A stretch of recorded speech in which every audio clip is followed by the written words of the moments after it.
They broke my crutches. Those four words fell out of Mason Carter's mouth like something shattering inside his chest, and the biker kneeling beside him on the wet pavement went completely still. Three college students had just destroyed the only thing keeping this 20-year-old man on his feet, laughing while they did it, filming it for strangers to watch later. Not one person in that parking lot moved to help him, not one, except the stranger in the leather vest who was about to change everything. Before you see what happens next, hit subscribe, follow this story to the very end, and drop a comment with the city you're watching from. I want to see how far this story travels. Mason Carter had learned a long time ago that pain came in two kinds.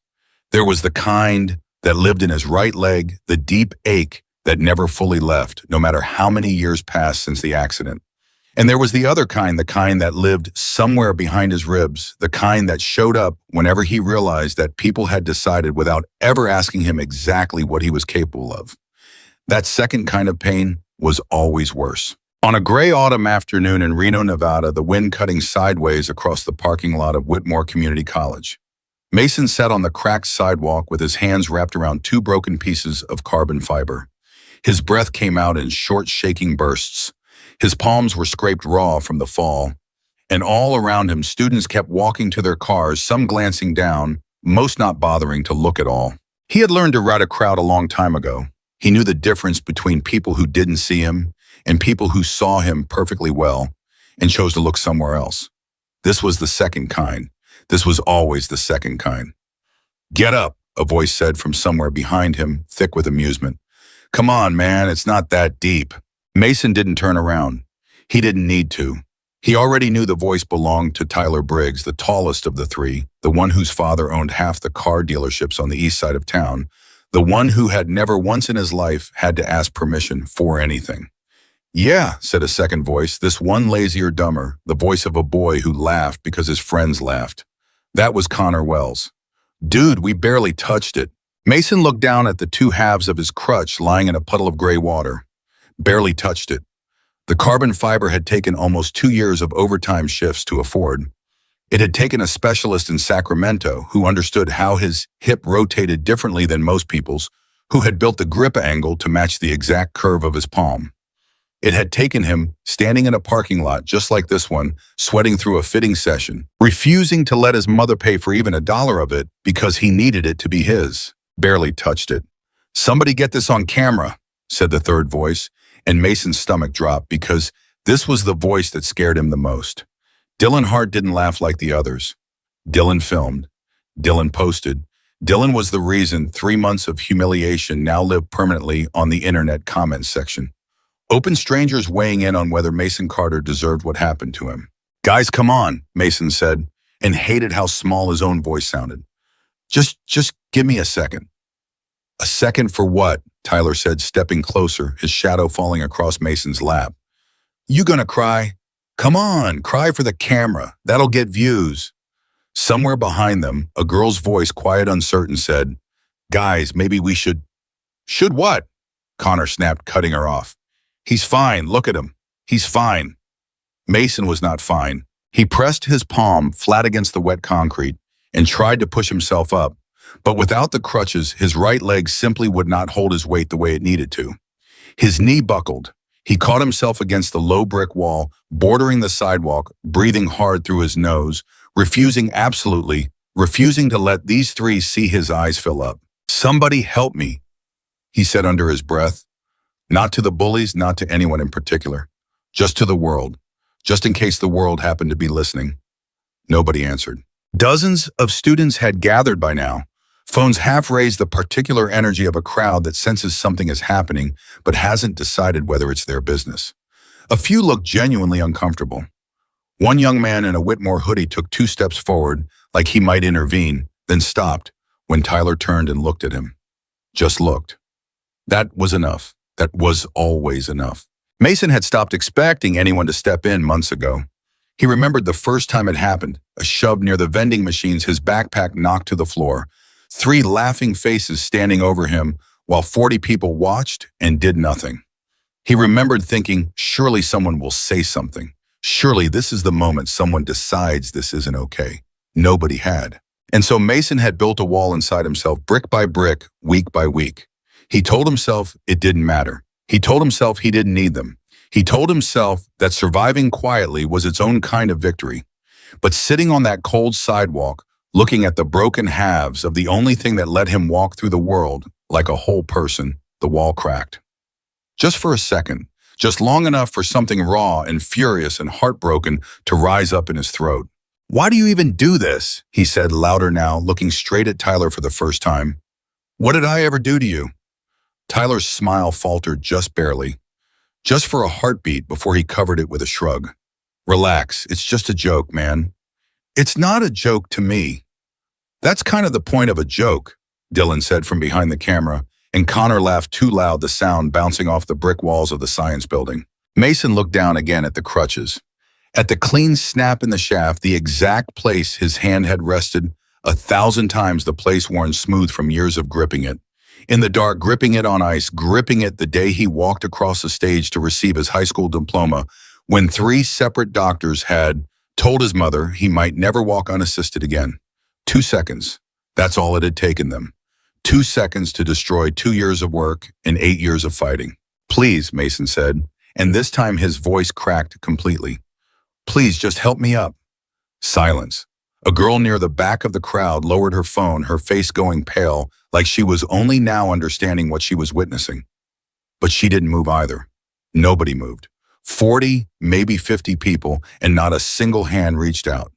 That was the moment Mason Carter stopped waiting for someone to help him. He planted both palms on the wet concrete, gritted his teeth against the fire tearing through his hip, and began the slow, humiliating process of dragging himself toward the brick wall to pull himself upright without any support at all.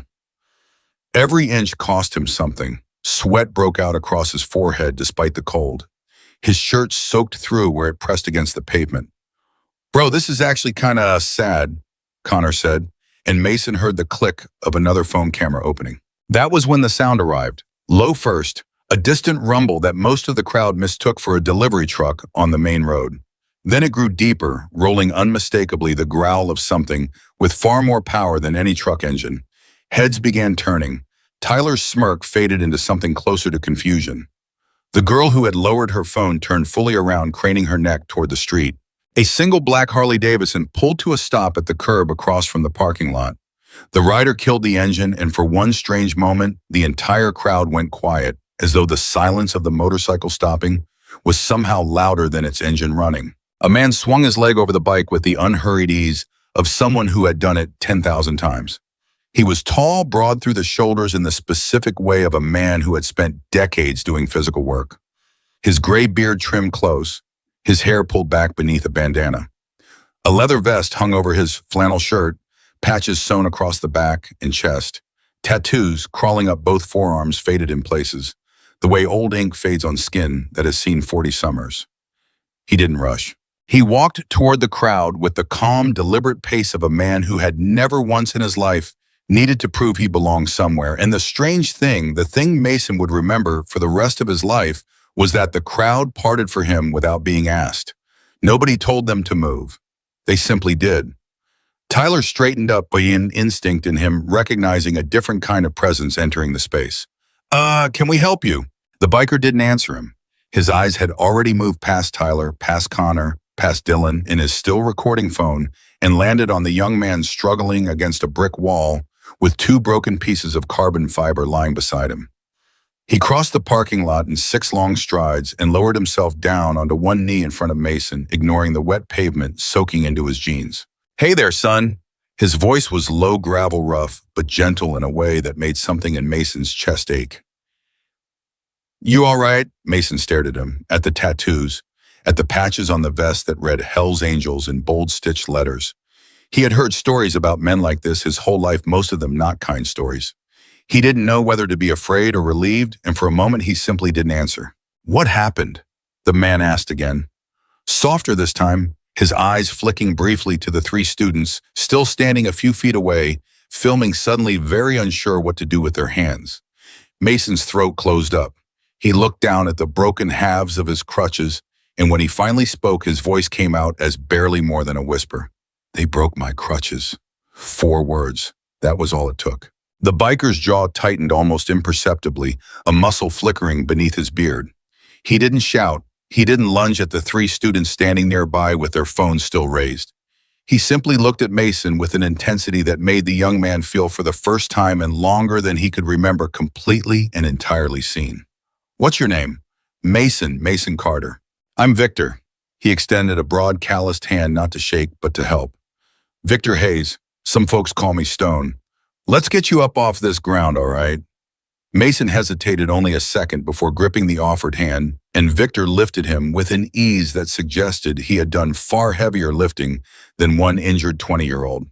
Behind them, Dylan lowered his phone for the first time in the entire encounter. "Yo, we didn't do anything, man. It was an accident." Victor turned his head, just slightly, just enough that all three boys felt the full weight of his attention land on them at once. "An accident." His voice stayed level, almost quiet, which somehow made it worse. "You stomped on a disabled man's crutches and filmed it. That the kind of accident you're used to." Tyler opened his mouth, then closed it again. "I know your father," Victor said, looking directly at Tyler now. "Briggs Motors over on East 4th. I bought parts there for 20 years. He let that hang in the air for a moment. "You think he'd be proud of what I just watched?" Tyler's face went through several colors in quick succession. "Look, man, it's not what it looked like." "I've got eyes," Victor said simply. "It's exactly what it looked like." The crowd, which had been silent, now buzzed with a different kind of energy. The energy of dozens of witnesses realizing all at once that what they had allowed to happen in front of them was now being named out loud by someone who refused to look away. Victor turned his back on the three boys entirely, an act that somehow felt more devastating than any threat could have. He crouched again next to Mason, gathering up the two broken halves of the crutch carefully, almost reverently, like a man handling something he understood the true value of. "Come on," he said. "Let's get you home." "You don't have to do that," Mason said quickly, an old reflex kicking in, the one that told him never to accept help. He hadn't earned and never to owe anyone anything. Never to be the burden people always assumed he already was. "I can call my mom, I know I don't have to." Victor met his eyes, steady, patient. "I'm doing it because I want to. There's a difference, son, and I think somewhere along the way somebody forgot to teach you that." Something about the way he said it, plain, unhurried, without a hint of pity, cracked something loose in Mason's chest. He felt his eyes burn and hated it. Hated that after months of refusing to cry in front of anyone, he was suddenly fighting back tears in front of a total stranger. "Nobody helped me," Mason said quietly, staring at the crowd still lingering nearby, at the faces that had watched everything and done nothing. Nobody even tried. Victor followed his gaze, taking in the dozens of students who were now suddenly very interested in their phones, their shoes, anything but Mason's face. "I know," Victor said. "I saw." He helped Mason toward the black pickup truck that had pulled in behind his motorcycle-driven. Mason would learn by another rider named Ray, who'd followed Victor from a diner a few blocks away and eased him carefully into the passenger seat, setting the broken crutches gently across Mason's lap, like they were something worth protecting, even in ruin. As they pulled away from the curb, Mason looked back through the window at the parking lot, at Tyler and Connor and Dylan standing frozen near the brick wall, at the crowd of students who had watched an entire disabled young man get humiliated and had done absolutely nothing. He didn't feel angry anymore. He felt something stranger, something like the first crack of light breaking through a door that had been shut for a very long time. The ride to Mason's apartment complex was quiet at first. Victor didn't push for conversation, didn't fill the silence with meaningless small talk, the way people usually did around him. The awkward, overly cheerful tone people used when they didn't know how to talk to someone in a wheelchair or on crutches. Like volume and enthusiasm could somehow make up for the fact that they were secretly uncomfortable. Victor just drove, one hand loose on the wheel, glancing over every few minutes, like he was making sure Mason was still breathing okay. "How long?" Victor finally asked. "How long what?" "How long they've been doing that to you?" Mason stared out the window at the passing storefronts, weighing whether to lie the way he usually did. "Fine, it's fine, not a big deal." But something about the steadiness in Victor's voice made the truth come easier than it ever had before. "Since the beginning of the semester, almost 3 months." Victor's hands tightened slightly on the wheel. 3 months. It started small, comments, stuff online. Then it turned into, Mason gestured vaguely toward the crutches in his lap. That, you tell anybody campus security, your mom. Mason shook his head, staring down at his hands. What was I supposed to say? That three rich kids think it's funny to mess with the disabled guy nobody was going to do anything. People never do. I did something. Mason looked over at him, surprised by the simple certainty in the statement. Why, you don't even know me? Victor was quiet for a long moment, his eyes fixed on the road ahead, something distant and heavy passing across his face. Because I had a little brother, he said finally. Kid named Danny, cerebral palsy, grew up watching people underestimate him his whole life. Teachers who talked to him slower, like his brain was broken instead of his legs. Kids at school who thought it was funny to trip him. Adults who looked right past him like he was invisible. He paused. I wasn't there enough. I was writing, working, living my own life, telling myself he had it handled. And by the time I understood how bad it really was for him, some of that damage, the kind that gets into a person's head, not just their body, it was already done. Mason didn't say anything. He didn't know what to say. Danny passed 6 years ago, Victor said quietly. Heart complications, nothing to do with any of that other stuff. But I think about him every single day. And I promised myself a long time ago that if I ever saw somebody getting treated the way people treated him, I wasn't going to be the guy standing on the sidelines anymore. The truck pulled to a stop outside a modest apartment complex on the edge of town, paint peeling slightly along the stairwell railings, a few kids' bikes chained near the entrance. Victor cut the engine but didn't move to get out right away. You didn't do anything wrong today, he said, turning to look at Mason directly. You hear me? Nothing. Those boys did something wrong. You just had the bad luck of being kind and patient with people who don't deserve either. Mason swallowed hard at blinking fast. Feels like I did something wrong. Feels like that every day. That's them talking, Victor said, not you. You got to learn the difference or it'll eat you alive.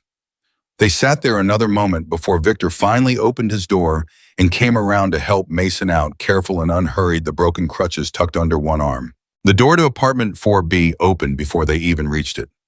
Laura Carter stood in the frame in her scrubs, clearly just home from a shift, her face shifting through confusion, then alarm, then something close to panic the moment she saw the state of her sun-soaked jeans, scraped palms, and a stranger carrying the shattered remains of the crutches she had watched him save 2 years to afford.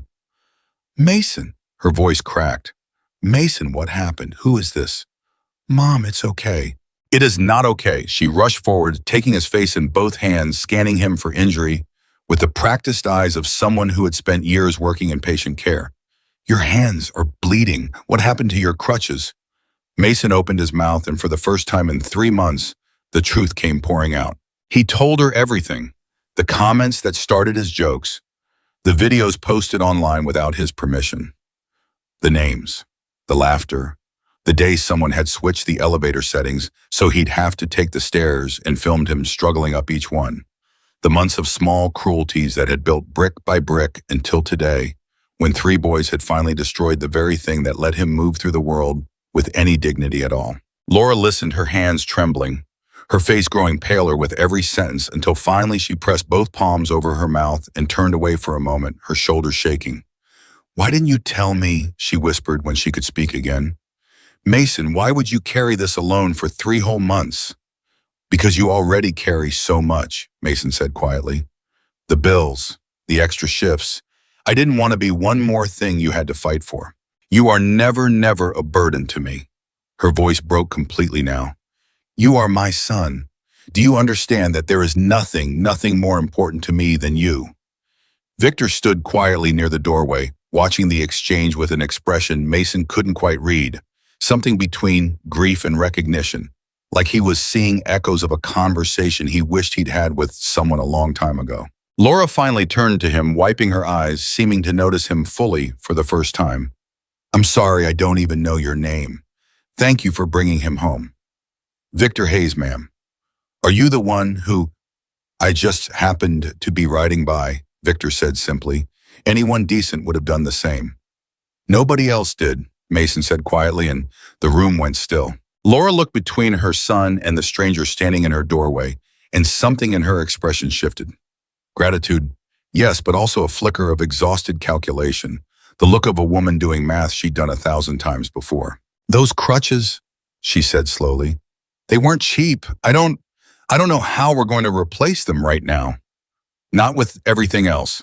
She glanced at a stack of mail on the kitchen counter at bills Mason recognized, even from a distance, the particular pale blue envelope of the hospital billing department that never seemed to stop arriving no matter how much they paid down. We'll figure it out, Mason said quickly, an old instinct rising in him, the reflex to protect his mother from one more worry.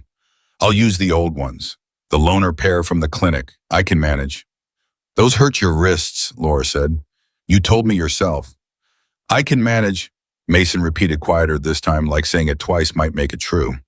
Victor watched this exchange in silence, something working behind his eyes. Finally, he spoke. Can I say something? Both of them looked at him and, you don't have to figure this out alone. He said it plainly without drama, the way a man states a fact he's certain about. Either of you. I appreciate that, Laura said carefully, but we don't take charity, Mr. Hayes. We've never... It's not charity, Victor said. It's what people do for each other when they've got the means and somebody else doesn't. My mother used to say there's no shame in a hand up, only in refusing to offer one. He glanced at Mason. Give me 24 hours. Mason frowned. What does that mean? It means give me a day, Victor said. That's all I'm asking. 24 hours. You don't even know us, Mason said, echoing what he'd said in the truck. Why would you do that? Victor was quiet for a moment, his eyes moving between the mother and son standing in their small apartment doorway, the stack of bills on the counter, the broken crutches still cradled under his arm like something precious. Because somebody should have stopped for Danny, he said finally, his voice rough. And nobody did. I can't fix that. But I can make sure it doesn't happen again in front of me. Not while I've got breath in my lungs. Mason didn't know how to respond to that. Neither did Laura. The silence stretched heavy and strange until Victor cleared his throat and set the broken crutches gently against the wall near the door, like he was leaving behind a promise rather than a piece of wreckage. 24 hours, he said again. That's all I ask. He turned to leave and Mason found himself calling out before he could stop himself. Wait, Mason's voice cracked. Why does this matter to you so much? I'm nobody. I'm just some guy who got his crutches broken. This happens to people every day and nobody does anything. Victor turned back in the doorway, and for a moment his expression held something fierce, something that looked almost like anger. Though Mason understood instantly it wasn't directed at him. That's exactly the problem, Victor said. People telling themselves what happened to you is normal. It's not normal, son. It never should have been normal. Somebody decided a long time ago that folks like you and my brother should just accept being invisible, and I have spent my whole life refusing to accept that. So no, you're not nobody. You're the reason I got on this bike this morning, even though I didn't know it yet. With that, he stepped out into the hallway, the sound of his boots echoing down the stairwell, leaving Mason and his mother standing in stunned silence in the doorway of apartment 4B. Laura closed the door slowly and turned to her son, tears still glistening in her eyes. I don't know what just happened, she whispered, but I don't think our lives are going to look the same after today. Mason looked down at the broken crutches leaning against the wall, then out the window toward the parking lot where the black Harley-Davidson was pulling away into the gray afternoon light.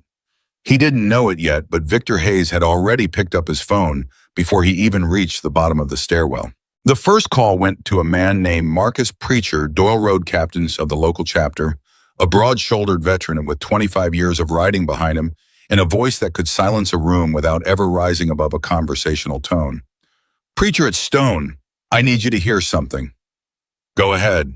Victor told him everything: the parking lot, the broken crutches, the 4 words that had stopped him cold.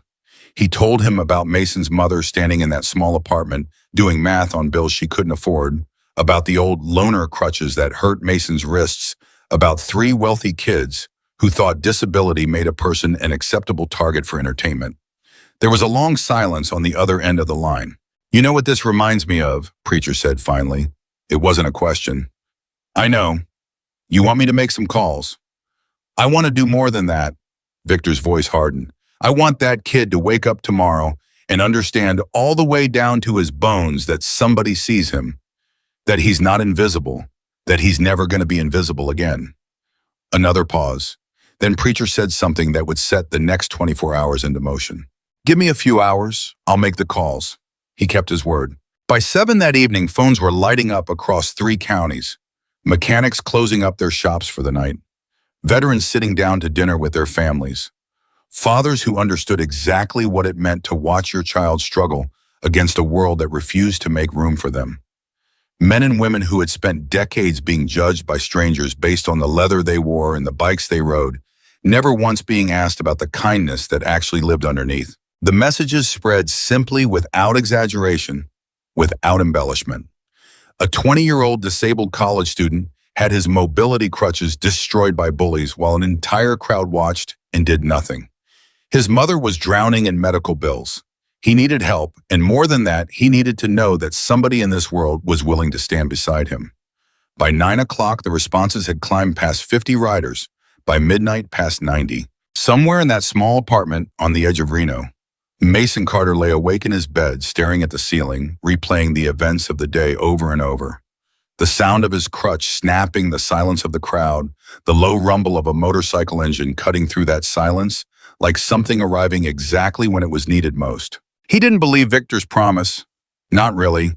He had heard people promise things before, teachers, classmates, even a school counselor who once told him things would get better and then never followed up again. Promises from strangers rarely meant anything. He told himself not to get his hopes up. He told himself this was probably the last he'd ever see of the man called Stone. But some small, stubborn part of him, the same part that had spent 8 years refusing to let a highway accident define the rest of his life, couldn't quite let go of the way Victor had looked at him in that parking lot, like he mattered. Like what happened to him was not in fact normal, no matter how many people had trained him to believe otherwise. Down the hall, Laura sat at the kitchen table long after Mason had gone to bed, staring at the stack of unpaid bills at the broken crutches still leaning against the wall by the door at her phone, where she'd been quietly searching the cost of replacement carbon fiber mobility equipment and feeling her chest tighten with every number that appeared on the screen. She didn't know yet what Victor Hayes had set into motion. She didn't know that across the state of Nevada, motorcycles were being fueled, routes were being planned, and men who had spent their entire lives being misjudged by people who never bothered to look past their leather vests were preparing to ride at dawn. Not for violence, not for revenge, but for a 20-year-old stranger who had simply said 4 words that no one should have ever had to say alone. She didn't know that by morning, the number of riders would climb past 100. She only knew that for the first time in 3 months, when she finally turned off the kitchen light and walked down the hallway to check on her sleeping son. Something in the apartment felt different. Something felt like it was about to change. Mason woke before sunrise to the sound of his own breathing, sharp and uneven, like his body hadn't fully believed the day before was real. For a moment, he lay still, staring at the ceiling, half convinced he'd dreamed the whole thing, the parking lot, the sound of his crutch snapping, the biker with the gray beard kneeling beside him and asking, "What happened, son?" But when he turned his head, the loaner crutches were leaned against his dresser, the aluminum ones that dug into his wrists after 20 minutes borrowed years ago from a clinic that never expected anyone to actually need them long term. He reached over and gripped one, testing the weight in his palm. Wrong, all wrong, too light where it should be solid, too rigid where it should flex. He set it back down and lay there another minute, listening to his mother moving quietly in the kitchen, the soft clink of a coffee mug, the particular silence of a woman who hadn't slept either. By the time he made it to the kitchen, Laura was already dressed for her shift. Dark circles under her eyes, a legal pad covered in numbers sitting next to her coffee. "You didn't sleep," Mason said. "Neither did you." She didn't look up from the pad. "I'm trying to figure out if we can move the electric bill to next month without a late fee."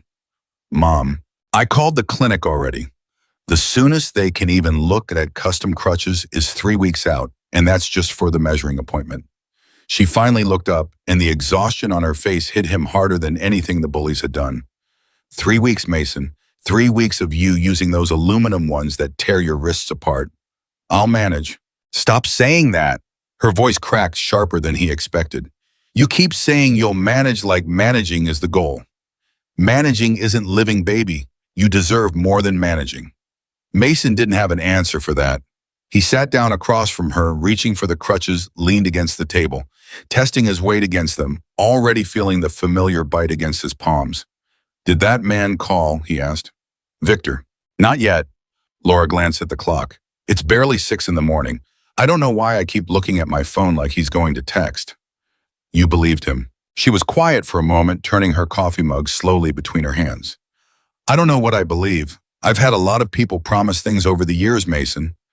Doctors, caseworkers, that lawyer after the accident who said he'd fight for us and then never called back. She shook her head. But there was something about the way that man looked at you, like he meant it. Mason thought about the 24 hours Victor had asked for. Less than half of that had passed. He told himself not to hope.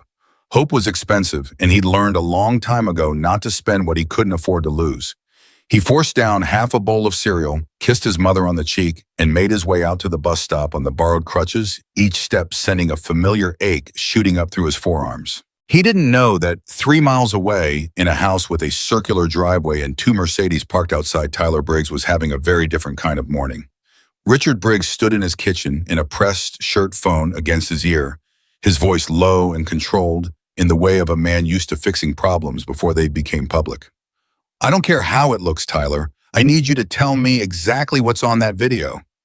Dad, it's not that big a deal. Your name is on the deed to 3 dealerships in this county. Richard's voice stayed even, but there was steel underneath it. Do you understand what happens to Briggs Motors if a video of my son bullying a disabled kid ends up on the news? Do you have any idea what that does to me? Tyler shifted in his chair, staring at his phone screen, where the video filmed by Dylan shared without permission to a group chat, and now sitting in the inboxes of at least a dozen classmates, sat like a bomb waiting to go off. It's already out there, Tyler admitted quietly. Some people already saw it. Richard was silent for a long moment. Get Dylan to delete it now, before this morning. He already sent it to people. Dad deleting it doesn't. I don't care what it does or doesn't do. I want it gone, and I want you to understand something. Richard's voice dropped lower, colder. If this becomes a problem, I will handle it. But you do not talk to anyone about this. Not reporters, not administrators, not that kid's family. You say nothing. Do you understand me? Yes, sir. Richard hung up without saying goodbye, already dialing a second number, this one belonging to a lawyer he kept on retainer for exactly this kind of situation. 2 miles across town in the administrative wing of Whitmore Community College, Dean Patricia Voss sat behind her desk reviewing an email that had arrived at 5:47 that morning from a concerned parent, not Laura Carter, but the mother of the girl who had stood at the edge of the crowd the day before, the one who'd lowered her phone and gone pale. The email described what her daughter had witnessed. It used words like assault and negligence and liability. Dean Voss read it twice, then set it aside and rubbed her temples. By 9 o'clock, she had called campus security chief Frank Dolan into her office. What do we actually know happened yesterday, she asked. From what I gathered, 3 students destroyed another student's mobility equipment in the parking lot. There's apparently video. Apparently. I haven't seen it myself. Nobody's come forward with a copy. Dean Voss exhaled slowly. And the student who was injured? Mason Carter, sophomore, engineering track. Dolan flipped through a folder. No prior complaints on file. No incident reports filed by him at all, actually, despite what this parent email is claiming has been going on for months. So we have no documentation. Not from him, no. Dean Voss tapped her pen against the desk, weighing the political shape of the problem in front of her, the way administrators had learned to do for decades, not out of cruelty, but out of an instinct toward institutional self-preservation that often amounted to the same thing. Let's not get ahead of ourselves, she said finally. If there's no formal complaint and no confirmed video, we don't have grounds to take disciplinary action against 3 students based on secondhand parent emails. I'll have someone reach out to Mr. Carter to see if he wants to file something formally. Beyond that, let's not create a bigger story than what actually happened. Dolan hesitated. With respect, ma'am, if it did happen the way that email describes, if Dean Voss repeated, we deal in facts here, Frank, not secondhand accounts. Get me something solid and we'll act on it. It was, Dolan would think later, exactly the kind of answer that let a college avoid responsibility for as long as institutionally possible. Mason had no idea any of this was happening. He sat through his morning engineering lecture with his wrists throbbing. The loner Crutches leaned against the empty seat beside him, doing his best to ignore the whispers he could feel behind him. The video had already made its way through half the sophomore class, and though nobody said anything to his face, he could feel the weight of being looked at differently. Not with cruelty this time, with something almost worse, pity, and the particular discomfort of a crowd that knew it had failed to act and didn't know what to do with that knowledge now. During the break between classes, a girl he didn't recognize approached him near the stairwell, her voice hesitant. "Hey, you're Mason, right?" He braced himself. "Yeah. I'm Emily. I was there yesterday." She glanced down, twisting her hands together. "I'm the one who called my mom about it last night. I emailed the dean this morning. I should have said something in the moment. I know that I just—" Her voice wavered. "I froze. I'm so sorry I froze." Mason studied her for a moment, surprised by the rawness in her voice. "You're the only person who said sorry. That doesn't make it okay." "No," Mason agreed quietly, "but it's more than anybody else has said." Emily hesitated again. "Did the school actually do anything? I heard they're saying there's no video." Mason's stomach dropped. "What do you mean, no video?" "I heard Dylan deleted it off his account this morning. But people already have copies. I have a copy, actually. My roommate sent it to me before he took it down." Mason felt something tighten in his chest, a strange mix of vindication and dread. "Can you send it to me?" "Already did. Check your phone." He pulled out his phone with shaking hands and found the video waiting in his messages. He didn't watch it. He couldn't, not yet, not in the middle of a crowded stairwell. But he saved it, and for the first time since the day before, he felt something other than helplessness settle into his chest. Proof. He finally had proof. He didn't know yet that having proof and having power were not always the same thing, that somewhere across town a man with 2 Mercedes and a retained lawyer was already working to make sure that proof never mattered at all. That afternoon, Laura's shift at the assisted living facility was interrupted by a phone call. She almost didn't answer the caller ID showing an unfamiliar 775 number. "Is this Laura Carter?" "Yes, who's calling?" "My name is Richard Briggs. I believe our sons attend the same college." Laura's stomach turned to ice. She stepped into an empty supply closet, pressing the phone tighter against her ear. "I know who you are, Mr. Briggs." "I wanted to reach out personally," Richard said, his voice smooth, almost warm, the voice of a man who had spent 30 years learning how to sound reasonable while getting exactly what he wanted. "I understand there was some kind of incident yesterday between our boys. I want you to know how seriously I take that." "Some kind of incident," Laura repeated slowly. "Your son and his friends destroyed my son's crutches. He can barely walk today. And that's exactly why I'm calling. I'd like to make this right." A brief pause. "I'd like to cover the cost of new equipment for Mason. Whatever he needs. I'll write the check today." For half a second, Laura felt something like relief loosen in her chest, the exhausted, desperate relief of a woman who had spent the entire night doing math that never balanced. But something in his tone made the relief curdle almost as quickly as it arrived. "That's very generous," she said carefully. "What would you need from us in return?" A pause, just slightly too long. "Nothing formal. I just ask that we handle this privately between families, rather than dragging it through the school's disciplinary process or, God forbid, the news. Boys make mistakes, Mrs. Carter. I don't think Tyler's entire future needs to be defined by one afternoon of poor judgment."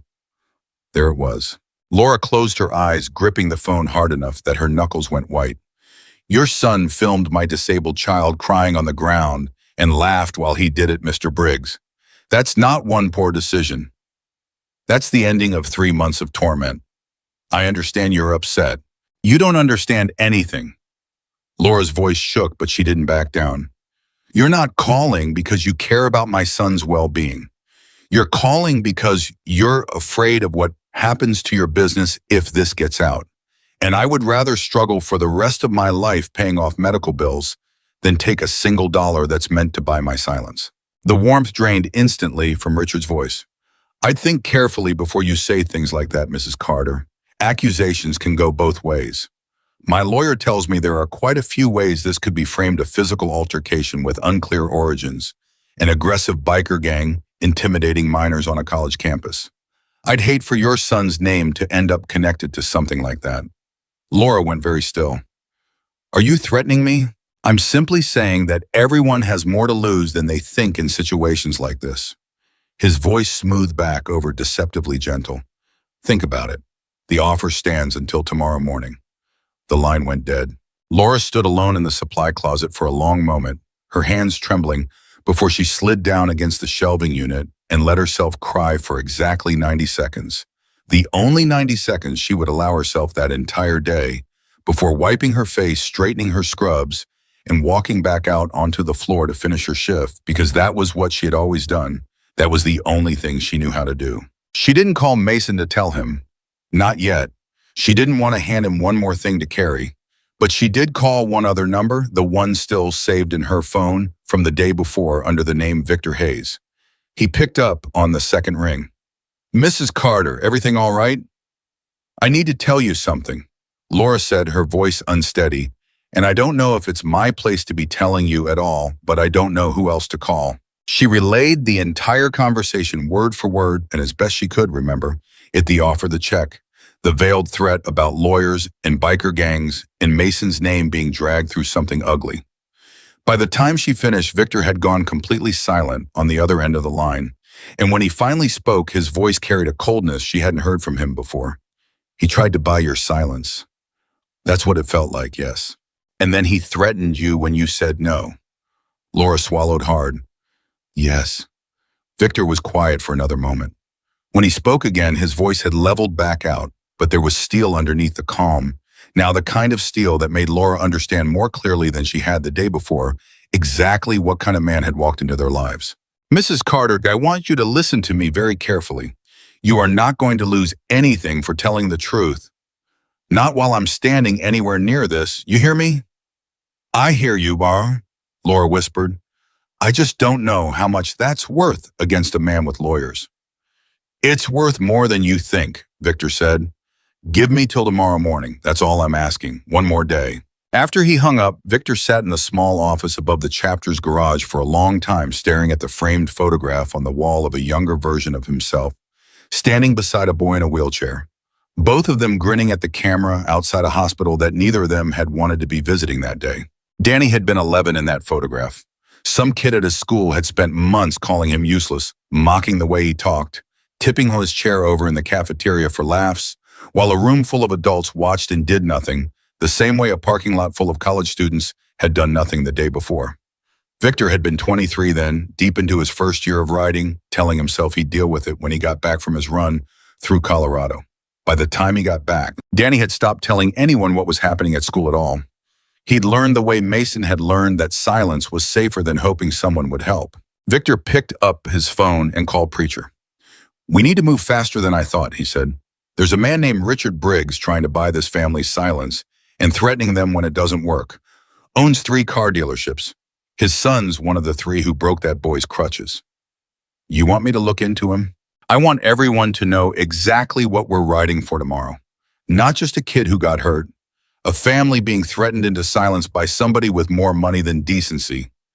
How many we got so far?" Victor checked the growing thread of confirmations on his phone.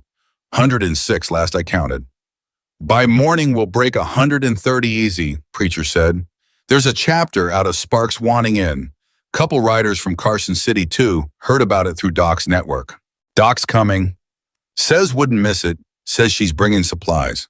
Doc real name, Angela Reyes. A retired combat medic who now ran a small mobility equipment supply business out of her garage fitting veterans and civilians alike. With prosthetics and adaptive devices at cost, had been riding with the chapter for 9 years, ever since her own son came home from overseas, missing part of his leg. And she'd discovered the hard way exactly how broken the system was for people who needed more than sympathy. Victor felt something ease slightly in his chest, the first real relief he'd felt all day. "Tell her I need to talk to her tonight. About equipment." "Already figured you would." Meanwhile, 3 miles from the Briggs residence, Mason sat on the edge of his bed that evening, staring at the video Emily had sent him, finally working up the courage to press play. He watched himself fall.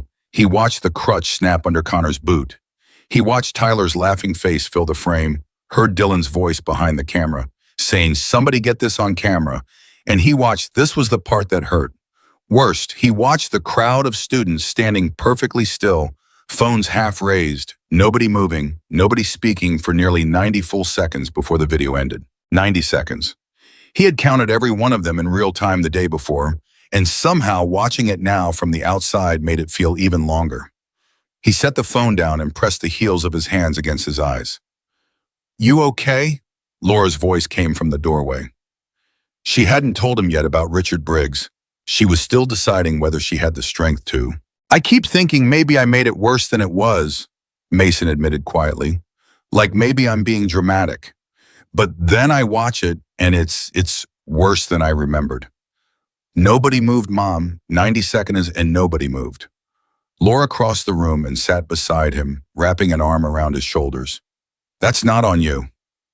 "Doesn't feel that way." "I know." She pressed a kiss to the top of his head, the way she used to when he was small before hospitals and accidents, and years of proving himself had hardened something in both of them. "But I need you to hear me, Mason. None of this, not 1 second of it, is your fault. You didn't do anything except exist in a body some people decided wasn't worth respecting. That's their failure, not yours." Mason was quiet for a long moment. "Do you think Victor's really going to do something? Or was that just, I don't know, a nice thing to say in the moment?" Laura thought about the phone call from Richard Briggs, the threat buried inside the offer, and the steel that had entered Victor's voice when she told him about it. "I think," she said carefully, "that man is not the kind of person who says things he doesn't mean." She still hadn't told him about the threat. She would not that night. She wanted him to sleep at least one more night without carrying the weight of knowing a stranger with lawyers wanted to make his suffering disappear for the price of a check. But sleep didn't come easy for Mason, regardless. He lay awake long after his mother turned off the hallway light, staring at the ceiling, listening to the quiet hum of the refrigerator, through the wall, replaying Emily's words in the stairwell. "I'm so sorry I froze," and Victor's words in the parking lot, "You're not nobody."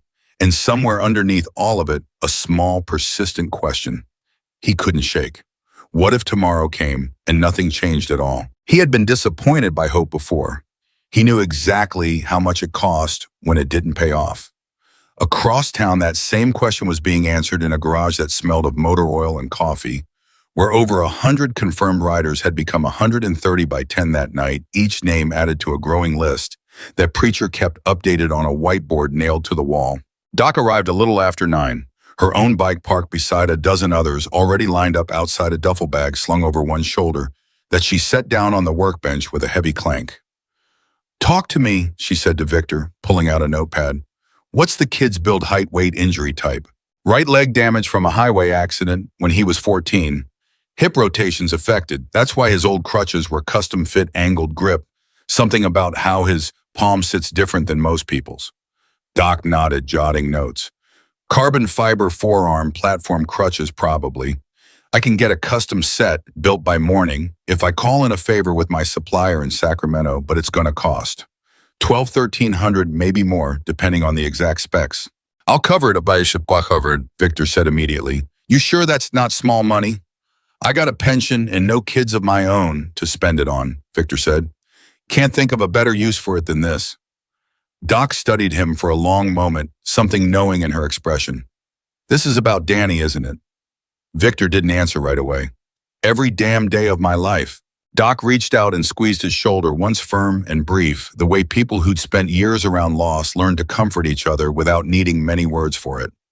"I'll make the calls tonight," she said. "We'll have something in his hands by tomorrow morning if I have to drive to Sacramento myself and pick it up." By 11 that night, the garage had turned into something between a war room and a family gathering. Riders who had never met Mason Carter sat around folding tables, some contributing cash toward equipment, others simply listening, as Victor explained again and again to each new arrival exactly what had happened in that parking lot and exactly why it mattered. A rider named Tank, 6'6", built like the vehicles he restored for a living, sat quietly through the story, arms crossed, jaw tight. "My daughter's in a chair," he said when Victor finished. "Spina bifida, 6 years old." He looked up, his eyes hard. "You know how many times I've had to watch some kid at the playground all mock the way she moves? How many times some parents looked at her like she doesn't belong there?" He shook his head slowly. "I'm riding tomorrow. Wouldn't miss it if my own bike broke down, I'd walk." One by one, stories like his moved around the garage, a rider whose brother had lost both legs overseas and came home to a country that gave him a medal and then made him fight for a wheelchair ramp at his own apartment. A woman named Sandra, whose mother had spent the last decade of her life in a nursing home, being talked over by staff who assumed her dementia meant she couldn't hear the way they mocked her. Every person in that garage carried some version of the same wound, watching someone they loved be treated as less than human and feeling powerless to stop it in the moment it was happening. A younger rider named Cole, barely 25 himself, spoke up last, his voice quieter than the others. I used to stutter bad as a kid. Kids used to time how long it took me to get a sentence out, laugh, keep, count on their fingers. He shrugged, almost embarrassed by how small it sounded next to spina bifida and lost limbs and a brother who died too young. Nobody broke anything of mine, but I remember exactly what it feels like to sit there and realize the room's decided you're something to laugh at instead of somebody to help. I'm riding tomorrow too. Victor looked around the garage at all of them, the mechanics, the veterans, the parents, the ones who'd buried people, and the ones still learning how much a small cruelty could cost a person for years afterward, and felt something settle deep in his chest, steady and certain. Tomorrow, none of them intended to feel powerless again. Around midnight, Victor climbed back onto his bike and rode to the Carter apartment complex, parking quietly across the street. The windows of apartment 4B dark except for a faint blue glow he recognized as a phone screen. Mason's still awake, still scrolling through something he probably shouldn't be looking at this late. Victor didn't go up. He didn't want to intrude on whatever fragile peace the family had managed to find for the night. He just sat there for a few minutes, engine off, looking up at that window, thinking about Danny, thinking about all the nights he told himself he'd deal with it later, thinking about how later had run out before he ever got the chance. Not this time, he thought. Not while I'm still breathing. He was about to start the engine and head home when his phone buzzed. A text from Preacher. You're not going to believe this. Check your email. Victor opened it. It was a message from Emily's mother, the parent who had first emailed Dean Voss that morning, now writing directly to the chapter's public contact page, which someone had apparently found and shared throughout the growing group of writers. Attached to the email was the video, the one Dylan had tried to delete, the one that now existed in dozens of copies across a dozen phones uploaded by a mother who had decided after hearing what her daughter witnessed that silence was no longer an option. Victor watched it in full for the first time, 90 seconds of a young man being humiliated while a crowd did nothing. He watched Tyler's laughing face. He watched the crutch snap. He watched Mason fall. His hand tightened around the phone until his knuckles went white. He didn't sleep much that night either. At 6 the next morning, Richard Briggs sat at his kitchen table drinking coffee, checking his phone, expecting, though he wouldn't have admitted this to anyone, a message from Laura Carter accepting his offer before it expired. Instead, he found something else entirely. 3 missed calls from unknown numbers and a text from a colleague at the dealership that made his stomach drop. Have you seen this video going around? It's got your son in it. It's spreading fast. Richard's hands went cold around his coffee mug. He clicked the link. At that same moment, in a modest house on the quieter side of town, Dean Patricia Voss was scrolling through her own phone over a bowl of untouched oatmeal, her stomach twisting as the same video autoplayed on her screen, shared into a campus parents group she had joined years ago and mostly ignored. She set down her spoon. She watched the whole 90 seconds without blinking, and when it ended, she immediately dialed Frank Dolan, not caring that it was barely 7 in the morning. Frank, it's Voss. I need you at the office in 20 minutes. What happened? The video, she said, her voice tight. It's not secondhand anymore. It's everywhere. 11,000 views and climbing, and half the comments are asking why the college hasn't said anything yet. There was a pause on the line. You said yesterday we didn't have grounds without a formal complaint. I know what I said yesterday. Dean Voss snapped, then caught herself exhaling hard. I'm sorry. That's not fair to you. I was wrong, Frank. I let this sit because I didn't want to create a bigger story, and now the story's bigger than anything I could have controlled by acting sooner. She rubbed her eyes. Get me everything you can on those 3 students. Prior conduct, history, anything. I want it on my desk before this campus opens its doors today. And Mason Carter. Dean Voss was quiet for a moment, thinking of the email she'd read the day before, and set aside the one that had used words like assault and negligence, words she had brushed off as an overprotective parent's exaggeration. Find him, she said, before anyone else does. I owe that young man an apology, and I intend to give him one in person. She had no idea, hanging up the phone, that finding him in person that morning would be far more complicated than she imagined, because by the time campus security located Mason Carter, he would no longer be standing alone in a parking lot waiting for anyone to notice him. He would be standing in the middle of the loudest, most undeniable act of solidarity Whitmore Community College had ever seen. The video had been posted publicly less than 4 hours earlier. It already had over 11,000 views.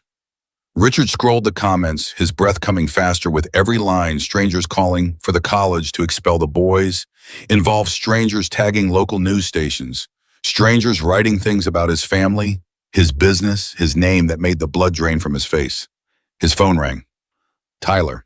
"Dad, it's everywhere," Tyler said, panic cracking his voice for the first time.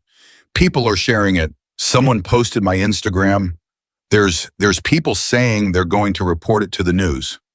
Richard closed his eyes, feeling the careful architecture of the last 24 hours collapsing around him. "I told you to make him delete it," he said, though even as the words left his mouth, he understood how hollow they sounded now. "It doesn't matter anymore, Dad. Everybody already has it." "I know," Richard snapped, cutting him off. "I know." He stood up from the table, pacing the length of his kitchen, his mind racing through every angle a man like him instinctively reached for when a problem threatened to become public damage control, statements, lawyers, distancing himself from his own son if it came to that. What he did not yet understand, standing in his kitchen at 6 in the morning with his coffee going cold, was that somewhere across the city, more than 130 motorcycles were already being fueled, checked, and lined up in formation. He did not yet understand that his attempt to buy silence with a check the night before had done the opposite of what he intended. It had confirmed in Victor Hayes' mind exactly how far people with power would go to make inconvenient truths disappear. And he had no idea that in less than 3 hours, his son was going to watch that truth arrive at the front gates of Whitmore Community College in a way no lawyer, no check, and no carefully worded statement would ever be able to make disappear again. Mason woke to his alarm at 7, exhausted, his eyes swollen from a night of broken sleep, dreading the walk back into a building where he now knew, thanks to Emily, that a video of his worst moment was circulating, whether the school acknowledged it or not. He didn't know about the 11,000 views. He didn't know about Richard Briggs pacing his kitchen in a cold sweat. He didn't know that his mother had spent the last 12 hours carrying a threat she hadn't told him about, or that a woman named Doc had driven through the night to Sacramento and back with a box in her passenger seat that would change the shape of his entire day. All he knew, sitting on the edge of his bed and reaching for the aluminum loaner crutches that still bit into his wrists, was that he had to go back to that campus one more time, and he had absolutely no idea what was waiting for him there. "You ready?" Laura asked from the doorway, her voice carefully steady, though Mason could see the tension around her eyes that hadn't been there 2 days ago. "No," he admitted honestly, "but I'm going anyway." Laura crossed the room and pulled him into a hug, holding on a beat longer than usual. "Whatever happens today," she said quietly, "you are not walking into it alone. I promise you that." Mason didn't understand yet how literally true that promise was about to become. He made his way down to the bus stop just after 8, the morning cold and gray, the same kind of overcast sky that had hung over the parking lot 2 days before. He kept his head down, one earbud, and trying to steady the anxious churn in his stomach with a playlist he barely heard. An older man sat down across the aisle from him a few stops later, glancing at the crutches, then at Mason's face, his eyebrows drawing together like he was trying to place him. "Hey, you're the kid from that video, aren't you?" Mason's stomach dropped. He said nothing, staring hard at the floor of the bus. "My grandson sent it to me last night," the man continued, and Mason braced himself, waiting for whatever cruelty or awkward pity usually came next. "Made me so damn angry I couldn't sleep. I called my daughter this morning and told her if I ever see her boys treat somebody like that, they won't sit down for a week." He shook his head slowly. "You didn't deserve that, son, not 1 second of it." Mason looked up, caught off guard by the rough sincerity in the stranger's voice. "Thank you," he managed. "Don't thank me. I didn't do anything." The man's jaw tightened. That's the whole problem, isn't it? Too many of us not doing anything. He got off 2 stops later, nodding once at Mason as he passed, and Mason sat there afterward, turning the exchange over in his mind, uncertain what to do with the strange, unfamiliar warmth spreading through his chest. It didn't erase the 90 seconds of silence in that parking lot, But it was the first sign, small as it was, that something in the world outside his apartment had shifted since yesterday. He didn't notice 3 blocks away, the first low rumble of an engine joining a second, then a third, then a dozen more gathering at a rally point near the edge of town. Riders checking mirrors and helmets and glancing at their phones for the final confirmation from Victor. He didn't know that his mother, standing at her kitchen window with her own coffee going cold in her hands, had just received a text from a number she'd saved the night before under the name Victor Hayes. "We're on our way. Tell him to hold his head up today. He's got more people behind him than he knows." Laura read the message twice, her hand pressed against her mouth, tears rising fast and sudden. She didn't call Mason to warn him. She didn't know how to put into words what was coming, and some instinct in her, some quiet, aching hope she hadn't let herself feel in years, told her that some things needed to simply be witnessed rather than explained in advance. Across the city, in a garage that had emptied out overnight only to fill back up before dawn, Victor Hayes swung his leg over his bike, checked his mirrors, and looked out at the sea of riders stretched behind him in the gray morning light. 141 confirmed, with a handful more trickling in. Even now, engines idling, patches catching the weak early sun, every single one of them there for a 20-year-old kid they had never met, because somewhere along the way, each of them had learned exactly what it cost when nobody stopped. Preacher pulled up beside him, killing his engine for a moment. "You good?" Victor stared down the road toward Whitmore Community College, toward a parking lot where 2 days ago, a young man had sat alone on wet concrete and nobody had moved to help him.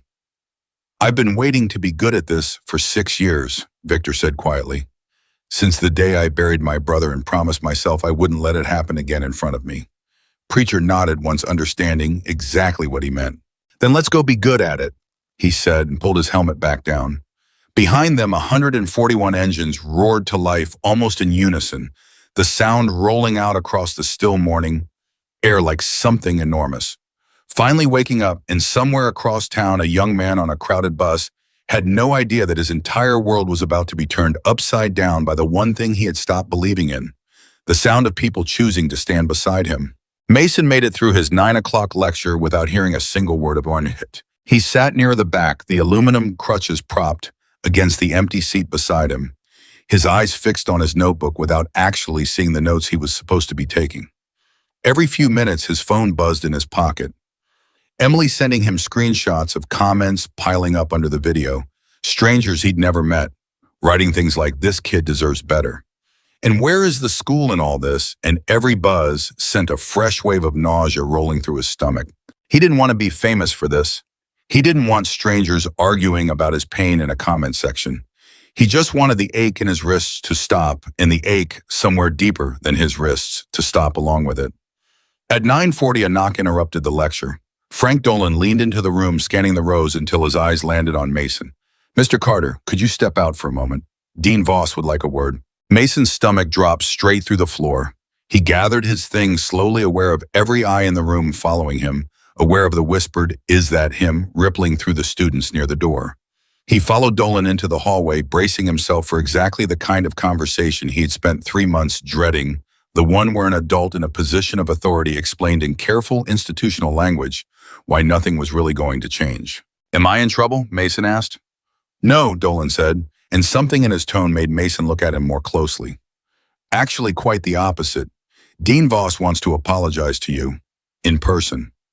Mason blinked. "Apologize?" "She saw the video this morning, same as half the county, apparently." Dolan's jaw tightened. "I should have pushed harder yesterday. I'm sorry too, if that means anything." It meant something. It meant more than Mason expected it to. But before he could find words to answer, a sound reached them both through the hallway's exterior doors, faint at first, easy to mistake for a passing truck on the main road, the kind of sound that barely registered. Then it grew. Dolan's radio crackled at his hip. A voice tight with confusion cut through the static. "Dolan, you need to get to the main entrance, now." "What's going on?" I don't know how to explain it. Just get out here." Mason felt something cold slide down his spine. "What is that?" Dolan was already moving toward the exterior doors, and Mason followed as fast as the aluminum crutches would let him, his heart hammering against his ribs. The sound had grown from a distant hum into something that filled the entire hallway, vibrating through the floor tiles, rattling the glass in the door frames. Students were pouring out of classrooms, up and down the corridor, phones already raised voices overlapping in confused, excited bursts. Is that, oh my God, look outside. What is happening right now? Mason pushed through the doors behind Dolan and stepped out into the gray morning light, and for a moment his mind simply refused to process what his eyes were showing him. The street bordering the campus, usually quiet at this hour, except for the occasional delivery truck, was filled from curb to curb with motorcycles. Not 5, not 20. A river of them, chrome and black leather, stretching back further than Mason could see, engines idling in a rolling wall of sound that seemed to come from everywhere at once. His breath caught somewhere in his throat. "No way," he whispered. "No way." The lead bike peeled off from the formation and rolled slowly onto campus grounds, followed by another, then a dozen, then more than Mason could count, parking in careful, deliberate rows across the lot where 2 days earlier he had sat alone on wet concrete with nobody willing to help him up. Students froze mid-step. Professors appeared in doorways drawn by the noise, staring in open confusion. Somewhere behind Mason, a girl's voice said, "Is this a movie shoot? What is this?" It was not a movie shoot. One rider at the front of the formation swung his leg off his bike and pulled off his helmet, revealing a familiar gray beard and a face Mason had thought about every hour since the moment it first appeared, kneeling beside him on wet pavement. Victor. Mason's chest seized up with something too large to name. Disbelief, gratitude, something that felt dangerously close to hope. The exact thing he'd spent all of yesterday trying not to feel because he couldn't afford the fall if it turned out to be nothing. Victor walked toward him with the same unhurried certainty from 2 days before, the crowd of stunned students parting instinctively to let him through, and stopped a few feet away, his eyes moving briefly to the aluminum crutches still biting into Mason's wrists before landing back on his face. "Told you to give me 24 hours, Victor said. Mason's voice came out shaking. "You actually all of these." He gestured helplessly at the sea of leather and chrome behind him, unable to finish the sentence. 145 last count, Victor said. "Give or take a few more, still finding parking." "Why?" Mason's eyes burned. "Why would this many people?" "Because you thought nobody noticed," Victor said, his voice carrying now loud enough for the crowd of students pressing closer to hear every word. "Every single person behind me knows exactly what that feels like. And every single one of them decided today that you were done finding out alone." The crowd had gone completely silent. Phones raised the same students who 2 days earlier had watched Mason fall and done nothing, now watching a different kind of scene entirely, one where silence had finally been answered. Somewhere near the back of the gathering, Mason spotted a face he recognized instantly. Tyler Briggs stood frozen near the science building, his face drained of color, staring at the wall of motorcycles like he was watching his entire understanding of consequences arrive in physical form. Beside him, Connor and Dylan looked equally stricken, Dylan's phone hanging forgotten at his side for the first time in 3 months. "Mason." Dean Voss's voice cut through the moment, and Mason turned to find her approaching from the administrative building, her expression somewhere between shock and something that looked almost like relief. "I was coming to find you. I owe you an apology I should have offered yesterday." "Later, maybe," Mason said, and for the first time in longer than he could remember, his voice didn't shake with the effort of asking for anything. "Right now, I think something else is happening." Victor turned to face the assembled crowd, raising his voice without shouting, the kind of volume that came from decades of being heard over engine noise and didn't need to try hard to carry. 2 days ago, a young man sat right here. He gestured toward the parking lot behind him, with his crutches broken in half, and about 50 of you stood around and watched it happen. Nobody helped him up. Nobody said a word. His eyes swept the crowd slowly, and more than a few students looked away, shame coloring their faces. "I'm not here to shame anybody for freezing. Fear does strange things to people, and most folks have never been taught what courage actually costs until the moment it's required of them." He paused, letting that settle. "But I am here to make sure this young man never has to wonder again whether anybody's paying attention." Behind him, riders began dismounting in waves, opening saddlebags and storage compartments, and Mason watched in stunned silence as box after box was carried forward and set carefully on a folding table that had appeared as if from nowhere, unloaded by a broad-shouldered woman Mason didn't recognize yet. Doc moving with the brisk efficiency of someone who had done exactly this kind of work 1,000 times before. Angela Reyes, she said, extending a hand to Mason, her grip firm. Everybody calls me Doc. I drove to Sacramento last night and back to get you these. She opened the largest box, revealing a gleaming pair of carbon fiber forearm crutches, custom angled grips catching the gray morning light. Built to your measurements best I could estimate off what Victor described. We'll fine-tune the fit today if anything's off. Mason stared at the crutches, his throat closing up completely. His hands trembled as he reached out and touched the frame, running his fingers along the smooth carbon fiber, the same material, the same weight, the same careful engineering that had taken him 2 years of overtime shifts to afford the first time. I can't, his voice broke. I can't accept this. You can, Doc said gently, and you will, because somewhere out there is another kid who's going to need somebody to do the same thing for them someday. And you're going to be the one who remembers what it felt like to receive it instead of just needing it. Mason lifted the crutches from the box with shaking hands, and the moment his palms wrapped around the custom grips, something in his chest cracked wide open. He set the aluminum loaners aside, the ones that had bitten into his wrist for 2 days, the ones that had reminded him with every step exactly how much he'd lost, and gripped the new crutches instead, testing his weight against them. They held perfectly, angled exactly right, built for him. He took one step, then another. No pain shooting through his wrists, no wrong angle digging into his palms. He looked up at Victor, tears finally spilling over, despite every effort to hold them back. They're perfect. Course they are, Victor said, his own voice rougher than usual. Doc doesn't do imperfect. The crowd around them had grown larger by the minute. More students pouring out of buildings, professors abandoning lectures entirely to witness what was unfolding in the parking lot. Phones were raised on every side now, but the energy had shifted completely from the confused, detached filming of 2 days before into something closer to reverence. That was when a new voice cut through the gathering sharp with barely controlled panic. Tyler? Where's Tyler? I need to find my son. Richard Briggs pushed through the edge of the crowd, still in the same pressed shirt from his kitchen that morning, his eyes wild as they landed first on the sea of motorcycles, then on his son standing pale and frozen near the science building, then finally on Victor Hayes standing at the center of it all.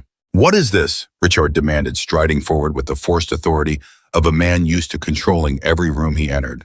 Is this some kind of intimidation stunt? You bring 100 bikers onto a college campus to threaten teenagers? Victor turned to face him slowly, and something in his expression made even Richard falter half a step. Mr. Briggs, Victor said, his voice deceptively calm. Funny you should show up right now. I know exactly who you people are. Richard said, his voice rising, playing now to the crowd of students in the growing cluster of phones. This is exactly the kind of behavior I warned about. Gang intimidation on school property. I'll have every single one of these bikes towed. I'll have your club investigated. I have lawyers who... Richard? Laura Carter's voice came from behind him, quiet but steady, and Richard spun around to find her standing there, arms crossed, having arrived only minutes earlier after Victor's early morning text sent her rushing across town. Richard's face went through a rapid, visible calculation. Mrs. Carter, I didn't expect... You called me yesterday afternoon, Laura said loud enough now for the crowd pressing closer to hear every word. You offered to write a check to cover Mason's new equipment. Do you remember what you asked for in return? Richard's jaw tightened. I offered to help your family. That's all that call was. You asked me to keep it private. Laura continued, her voice trembling, slightly but not breaking. Between families, you said. And when I told you I wouldn't take money to buy my silence, you told me accusations could go both ways. You told me my son's name could get connected to something ugly if I didn't cooperate. A ripple moved through the crowd, phones angling toward Richard now instead of the bikers. That is a gross mischaracterization of a private conversation, Richard said, his composure cracking at the edges. Is it? Laura reached into her jacket pocket and pulled out her phone, holding it up. Because I recorded it. I didn't plan to. My phone was already recording a voice memo from an earlier call with the school, and I forgot to stop it before you called. I have the whole thing, Richard. Every word. The silence that followed was absolute. Richard stared at the phone in Laura's hand like it might bite him, his mouth opening and closing without sound emerging. He finally managed. You can't just... I already sent a copy to Dean Voss this morning, Laura said, before I even got here. I wasn't sure I'd need it. I'm starting to think I did. Dean Voss, standing at the edge of the crowd, confirmed with a small, grim nod. I received it 40 minutes ago, Mr. Briggs. I was actually in the process of reviewing it when she gestured at the motorcycles, arrived. Richard's face had gone the color of old ash. He turned toward Tyler, some final desperate instinct reaching for a control of the situation. But Tyler was no longer looking at him at all. Tyler was staring at the recording device in Laura's hand, at the crowd of phones now pointed at his father, at the wreckage of whatever careful damage control plan had brought him rushing to campus in the first place. Dad, Tyler said quietly, what did you do? I was trying to protect this family, Richard snapped, though the authority had drained almost entirely out of his voice. By threatening a kid who's disabled, Tyler's voice cracked something raw, breaking through the panic. By threatening his mom, you have no idea what you're talking about. I have a pretty good idea, actually. Tyler's hands were shaking. He looked over at Mason standing there with his new crutches, surrounded by 145 people who had shown up for him without being asked, and something in Tyler's face crumpled entirely. I broke his crutches, Dad. I laughed while I did it, and then you tried to pay his mom to make it disappear. Tyler. I'm done, Tyler said, his voice shaking but suddenly surprisingly firm. I'm done letting you handle things for me. He turned and walked toward Mason, ignoring his father's furious protest behind him, stopping a few feet away, his face pale and stricken. I don't expect you to forgive me, Tyler said, his voice barely audible over the murmur of the crowd. I don't even think I deserve the chance to ask. But I need you to know I'm sorry, not because my dad got caught trying to cover it up. Because what I did was wrong, and I knew it was wrong the whole time. And I did it anyway because it felt easy and because nobody ever told me it would cost me anything. Mason studied him for a long moment at the crowd holding its breath around them. It cost me 2 years of savings and 3 months of feeling like I didn't matter. Mason said finally, his voice steady despite everything churning underneath it. I don't know if sorry fixes that, but it's more than you said 2 days ago. I know it doesn't fix it, Tyler said. I just needed you to hear it anyway. Nearby, Connor and Dylan stood frozen watching this exchange, the reality of the morning finally landing on both of them with visible weight. Dylan's phone was still in his hand, but for the first time in 3 months, he wasn't filming anything at all. Dean Voss turned toward them next, and Connor flinched like he expected to be struck. Mr. Wells, Mr. Hart, do either of you have anything you'd like to say given everything that's just come to light? Connor stared at the ground, his jaw working. I don't even know why I did it, honestly. Tyler and Dylan were laughing, and it just felt like something to do. That sounds so stupid saying it out loud now. It is stupid, Mason said, not unkindly, just flatly true. That's kind of the point. You never even hated me. You just didn't think I mattered enough to be worth the effort of stopping. Connor's face crumpled slightly, and for once he didn't argue. Dylan was quieter, turning his phone over in his hands, like he wasn't sure what to do with it anymore. I told myself I was just documenting it, like I was some kind of observer instead of part of it. He shook his head slowly. I filmed 90 seconds of you asking for help, and I never once considered putting the phone down and actually helping. I don't have an excuse for that. I just have that fact, and I'm going to have to live with it. Good, Victor said, quietly stepping into the exchange for the first time. Not because I want you to suffer over it, because that discomfort you're feeling right now, that's the beginning of becoming somebody different than the kid who filmed it. Don't waste it feeling sorry for yourself. Spend it becoming somebody who'd put the phone down next time. Dean Voss stepped forward, then addressing the crowd directly, her voice carrying the particular authority of someone who had decided finally to stop hedging. I want every student here to understand something, she said. Yesterday, I made a mistake. I treated a serious allegation of bullying as something to be handled carefully and quietly because quietly is easier for an institution to manage than the truth. I was wrong to do that, and I'm sorry, Mason, that it took a recording and 145 motorcycles to make me act with the urgency this deserved from the start. She turned toward Tyler, Connor, and Dylan, her expression hardening. Effective immediately, all 3 of you are suspended pending a full disciplinary hearing during which the college will review the video evidence, the pattern of harassment described in multiple statements, and today's events. I would also strongly encourage your families to seek legal counsel, given what appears to be a documented attempt to obstruct that investigation. Richard opened his mouth to protest, but the words seemed to die somewhere in his throat as he took in the crowd around him. Students filming a dean who had just publicly reversed course, a woman holding a recording that could end more than just his son's semester, and 145 bikers who had not raised a single hand in violence and had still somehow dismantled his entire plan within 20 minutes of arriving. He turned and walked away without another word, his pace quickening into something close to a retreat, and nobody in the crowd moved to stop him because nobody needed to. Some victories didn't require force. They just required the truth finally being allowed to stand in daylight. Mason watched him go, an odd, hollow feeling settling where he expected triumph to be. He had spent 3 months imagining this moment, the bully's exposed consequences, finally landing, and now that it had arrived, what he actually felt was exhaustion. And underneath the exhaustion, something quieter and more surprising relief that it was at last simply over.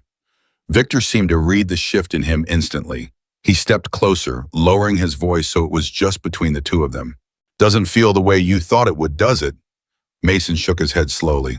"I thought I'd feel like I won something." "You did win something," Victor said. "Just not the something you expected. You didn't win revenge. You won proof.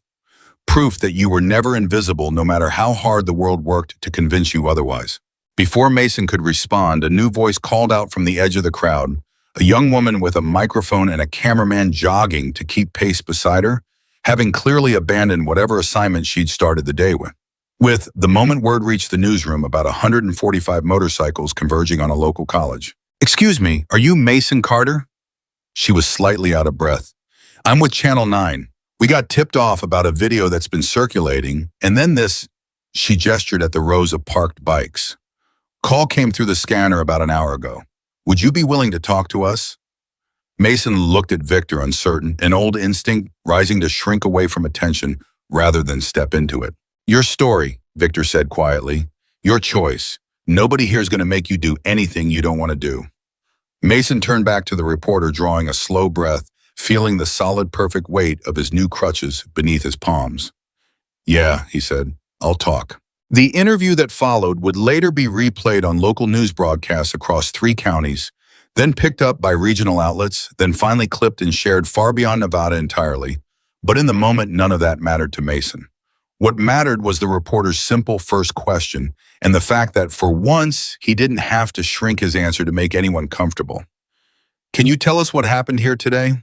Mason looked out at the crowd, at Victor, at Doc, at Tank, and Preacher, and Cole, and the dozens of other riders whose names he hadn't learned yet, but whose faces he would never forget, at his mother standing near the folding table, with tears streaming freely down her face, at Emily, near the front of the crowd, mouthing, "You okay?" with genuine concern, at Dean Voss standing a respectful distance away, at Tyler still frozen near the science building, looking like a boy who had just watched his entire understanding of consequences rearrange itself in real time. 2 days ago, Mason said, his voice steady, carrying further than he expected it to, 3 people broke my crutches in this parking lot, while about 50 other people watched and did nothing. I sat right there, he pointed toward the cracked stretch of sidewalk near the science building, and I asked for help and nobody moved. He paused, looking around at the sea of leather and chrome surrounding him. Today, 145 strangers rode across the state because one man decided that wasn't going to be the end of my story. I don't know all their names yet. I don't know most of their stories, but I know they showed up for someone they'd never met because somewhere along the way, every single one of them learned exactly what it must when nobody does. The reporter's eyes had gone slightly glassy. What would you say to the people watching this right now? Mason thought for a moment, his gaze drifting to the crowd of students who 2 days earlier had filmed his humiliation and today were filming something entirely different. I'd say the next time you see somebody struggling and you feel that instinct to look away because it's easier, don't. His voice cracked slightly and he let it, no longer interested in hiding what any of this cost him. It's never actually easier. It just feels that way in the moment. The cost just shows up later in the person you become, after choosing silence enough times. Behind him, without anyone orchestrating it, without any signal passed between them, the 145 riders began revving their engines in a slow rolling wave, not aggressive, not threatening, but something closer to applause. A mechanical roar of solidarity that rippled from the front of the formation to the back, and rolled out over the entire campus, like thunder finally breaking after days of pressure building in the sky. The reporter turned her microphone briefly toward Victor before he could step away, catching him off guard. "Sir, can I ask what made you stop that day? 145 people don't just show up for a stranger." Victor was quiet a moment, glancing at Mason before answering.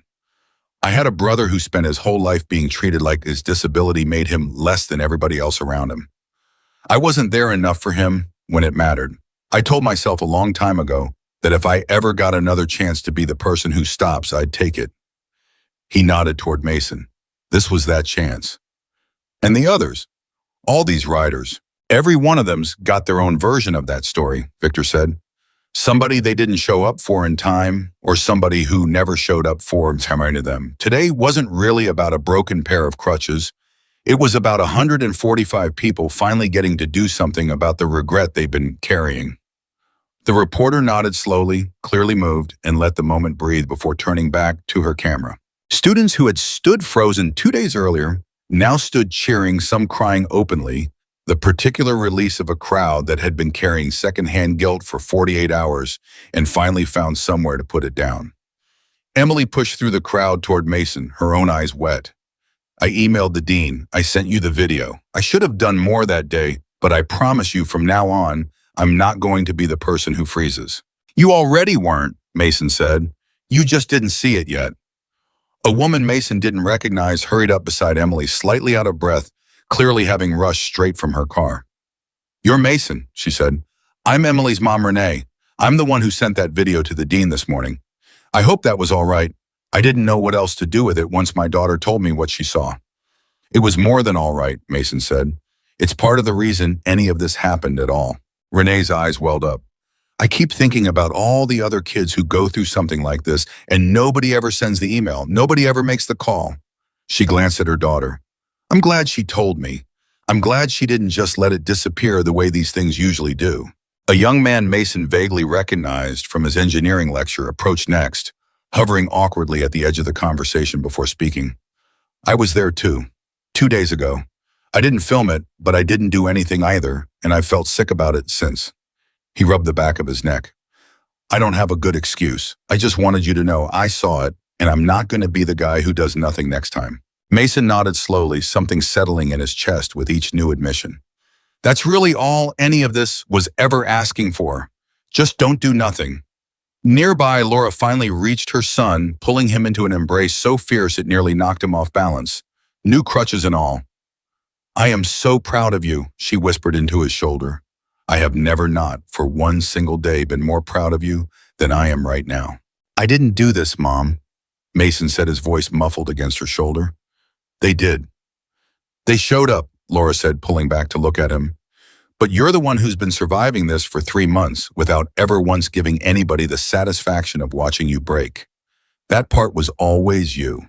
Victor watched the reunion from a few feet away, something bittersweet moving across his face. The particular ache of a man who had spent 6 years wishing he had shown up sooner for somebody else. Doc appeared at his shoulder, following his gaze. "You all right?" "Just thinking about Danny," Victor said quietly, wondering if this is what it would have looked like, if I'd shown up in time for him. "You showed up today," Doc said. "That counts. That always counts."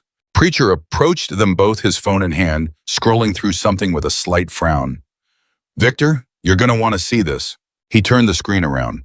The video of Mason's original humiliation had climbed past 40,000 views in the last hour alone. But underneath it, a new video was already spreading footage of the last 20 minutes of 145 motorcycles arriving, of Mason receiving his new crutches, of Richard Briggs's public unraveling. All of it captured from a dozen different angles and stitched together by strangers who had never met any of them. "It's moving fast," Preacher said. "Real fast." Victor exhaled slowly, watching the numbers climb even as he stood there. "Good. Let it move.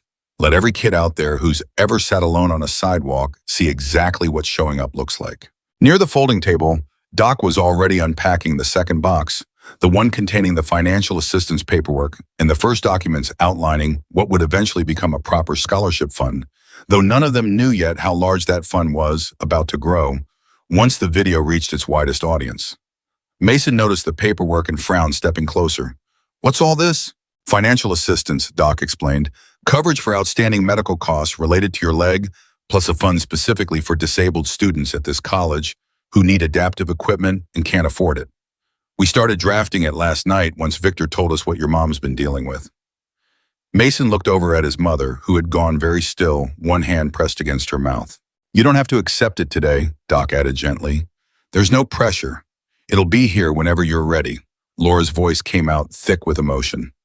Why would you do all of this for people you just met? Doc glanced toward Victor before answering, something quiet and understanding passing between them. Because every one of us has stood exactly where you're standing right now, needing help and terrified to accept it because somewhere along the way, the world convinced you needing help makes you a burden instead of just making you human. She squeezed Laura's shoulder. It doesn't. It never did. Let us help carry this. That's all we're asking. Laura broke down completely, then the exhaustion of months finally catching up with her all at once, and Victor stepped forward without hesitation, wrapping one steady arm around her shoulders while she cried, saying nothing, simply standing there as the kind of solid, unmovable presence that Laura hadn't felt beside her in longer than she could remember. Across the parking lot, Dean Voss approached Victor once the moment had settled, extending a hand. I owe you an apology, too, Mr. Hayes. I misjudged what today would look like when Frank first told me a large group of motorcyclists was headed for campus. I expected trouble. Most people do, Victor said, shaking her hand. Funny how the folks who look the most dangerous are usually the ones showing up to help, and the ones who look the most respectable are usually the ones trying to buy their way out of consequences. Dean Voss allowed herself a small, tired smile. Point taken. I'd like your word on something, Victor added. Not a threat, just a request. Go ahead. Make sure this doesn't quietly disappear once the cameras leave. Mason deserves a real investigation, real consequences, and a campus that actually protects the next kid this happens to, not just today's headline. You have my word, Dean Voss said, and for what it's worth, I intend to keep it. By early afternoon, the crowd had begun to thin, riders slowly remounting their bikes in small groups, engines starting up in a rolling patchwork of sound, far gentler than the thunderous arrival that morning.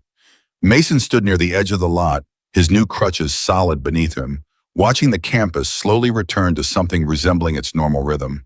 Though nothing about it felt normal anymore, not to him, not after everything the last 3 days had unraveled and rebuilt in equal measure. Tank approached him before leaving, extending a massive hand. You did good today, kid. Real good. I didn't really do anything, Mason said. I just stood here. Standing here after everything you have survived without letting it turn you bitter or make you disappear. Tank shook his head slowly. That's not nothing. That's the hardest part, and you did it for 3 whole months before any of us ever showed up.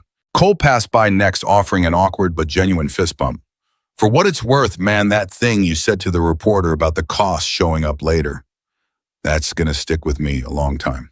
One by one, riders Mason had never met and would likely never see again, stopped to offer some small word of encouragement, a nod, a handshake, a story fragment about their own kid, their own brother, their own memory of being underestimated, and Mason found himself absorbing each one like water into dry ground, filling something in him that had been empty for far longer than 3 months. Sandra stopped next, her voice gentler than the others. My mother spent the last years of her life in a home where the staff talked over her like she wasn't in the room just because her memory wasn't what it used to be. I used to lie awake wondering if anybody ever stood up for her in those moments, or if she just sat there feeling exactly the way you must have felt on that sidewalk. She reached out and squeezed Mason's hand. I couldn't go back and change that for her. But I could show up for you, so I did. A quieter rider, a young veteran named Marcus, who hadn't spoken much all morning, lingered a moment longer than the rest. I lost part of my leg overseas, he said, simply glancing down at Mason's new crutches. Spent a year after I got home, feeling like the whole world was waiting for me to disappear quietly so nobody had to look at what happened to me. Nobody showed up for me the way we showed up for you today. Wish somebody had. He offered a small, tired smile. Glad I got to be that for somebody else instead. Mason didn't have words for that one. He just nodded, throat too tight to speak, and Marcus seemed to understand exactly why. Victor was the last to approach his helmet, already back in hand, the crowd behind him thinning toward the exit. You heading out? Mason asked, an unexpected pang of something like loss moving through him at the thought. Not going far, Victor said. This isn't goodbye, son. Not even close. You've got my number. Use it whenever you need to, day or night, doesn't matter. I don't know how to thank you for this, Mason said. Any of it. You don't need to thank me, Victor said. Just do what you told that reporter. Don't look away next time you see somebody else sitting where you were sitting 2 days ago. Pass it forward. That's the only payment I ever want. He clasped Mason's shoulder once firm and brief and turned to swing his leg back over his bike. Victor, Eo, Mason called out before he could pull his helmet on. Victor paused, looking back. Thank you for stopping, Mason said. 2 days ago, when nobody else would. Something moved across Victor's weathered face, quiet and unguarded. Thank you for saying 4 words that mattered enough to stop for. He pulled his helmet down, kicked his bike to life, and rolled slowly out of the lot, the sound of his engine joining the dwindling chorus of the others as the last of 145 riders made their way back onto the road they had all traveled together at dawn. Mason stood there long after the final engine faded into the distance, his mother's hand resting warm on his shoulder, the new crutches solid and perfect beneath his palms, the campus around him quiet in a way that felt entirely different from the silence of 2 days before. That silence had been the sound of people looking away. This one was the sound of everything finally permanently changed. By the following morning, Mason's phone had stopped feeling like his own. 43 missed calls, interview requests from stations he'd never heard of, a producer from a morning show in Sacramento asking if he'd fly out for a segment, strangers finding his personal number through channels he couldn't even guess at, and texting him messages that ranged from tearfully grateful to deeply unsettlingly personal. He sat at the kitchen table staring at the screen. The new crutches leaned against the wall behind him, exactly where the broken ones used to lean. You don't have to answer any of it, Laura said, setting a mug of coffee in front of him. Not one single call if you don't want to. I know. Mason turned the phone face down. I just don't know what I want yet. 2 days ago, nobody knew my name. Now everybody wants a piece of it. That's allowed to feel like too much, Laura said. Even when it's good, especially when it's good sometimes. His phone buzzed again despite being face down, and this time Mason recognized the number. Victor. He flipped it over and answered on the second ring the same way Victor always seemed to answer his. How you holding up? Victor asked, no preamble, his voice rough with something that sounded like it hadn't slept much either. Honestly, kind of drowning. Figured you might be. That's part of why I'm calling. A pause. Dean Voss's office reached out to the chapter this morning. The disciplinary hearing set for Thursday. They want you there to give a statement if you're willing. Nobody's going to force you. Mason's stomach tightened. What happens if I don't go? Then they proceed with the video and whatever written statements they've got. But your voice matters more than any of that, son. A room full of people deciding somebody else's fate goes different when the person who actually lived it is standing in front of them instead of just a screen. Mason was quiet for a moment, staring at the new crutches leaning against the wall. I'll be there. Didn't figure you for the type to hide from something once you decided to stop being invisible. Victor said something like pride threading through the gravel of his voice. 2 days later, that pride would be tested in ways none of them fully anticipated. The test came sooner than Victor expected in the form of a black and white Reno PD cruiser pulling into the chapter's garage lot just after 9 that morning, 2 officers stepping out with the careful, deliberate posture of men who'd been sent to ask questions they weren't entirely sure they wanted answers to. Victor met them in the doorway, wiping grease from his hands with a shop rag, his expression giving away nothing. Morning, officers. Something I can help with. Mr. Hayes, the older officer asked, we received a complaint yesterday afternoon regarding a large gathering of motorcycles at Whitmore Community College, filed by a Mr. Richard Briggs, alleging intimidation and unlawful assembly. 145 people rode peacefully onto a public college campus, delivered medical equipment to a disabled student, and left without a single incident. Victor said evenly, you got the footage same as everybody else does by now. You see any intimidation in it? The younger officer glanced at his partner, visibly uncomfortable. We're just following up on the complaint, sir. Standard procedure. I understand that, Victor said, and I'll cooperate with whatever you need.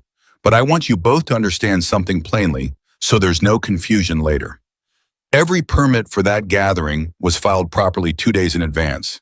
Every rider present is a member in good standing with a documented reason for being there. And the only person in this entire situation who's broken any law appears to be the man who filed your complaint, given the recorded call, currently sitting with a lawyer downtown. The older officer studied him for a long moment, something shifting in his expression, not quite an apology but close to one. We watched the footage before we came out here. Didn't look like intimidation to us either. But we've got a job to do. I respect that, Victor said. Ask me anything you need. The questioning lasted 40 minutes, methodical and thorough, and by the end of it, both officers seemed less like men executing a complaint and more like men going through the motions of a formality neither of them believed in. For what it's worth, the younger officer said as they turned to leave, my sister's in a wheelchair. She sent me that video last night before I even knew I'd be out here today. Told me if I ever saw anybody treat her the way that kid got treated, she wanted to know I'd do something about it. He hesitated, then added quieter, appreciate what you all did. Off the record. Victor nodded once, watching the cruiser pull away, the tension in his shoulders finally easing. He called Diane Okafor immediately to update her, and within the hour she'd already drafted a formal response to the complaint of attaching the permit documentation and a pointed reference to the recorded conversation that Richard Briggs's own legal team was still scrambling to explain away.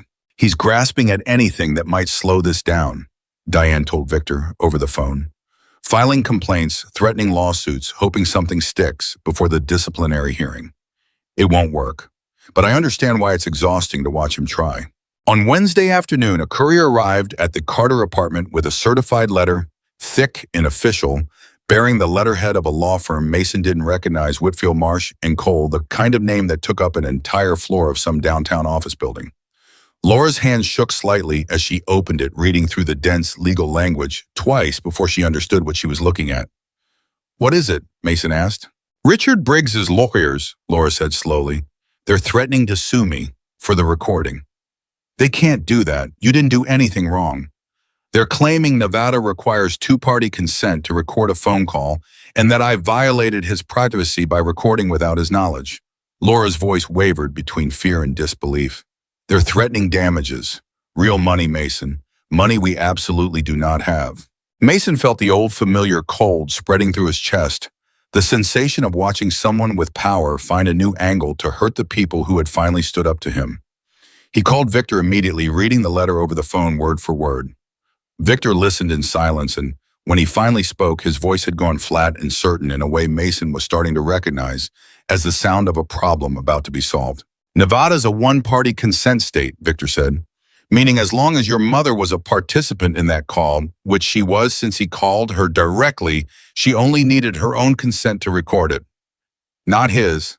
That letter's a bluff, plain and simple.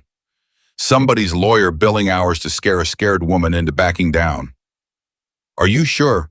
I'm sure enough to make a call, myself, Victor said.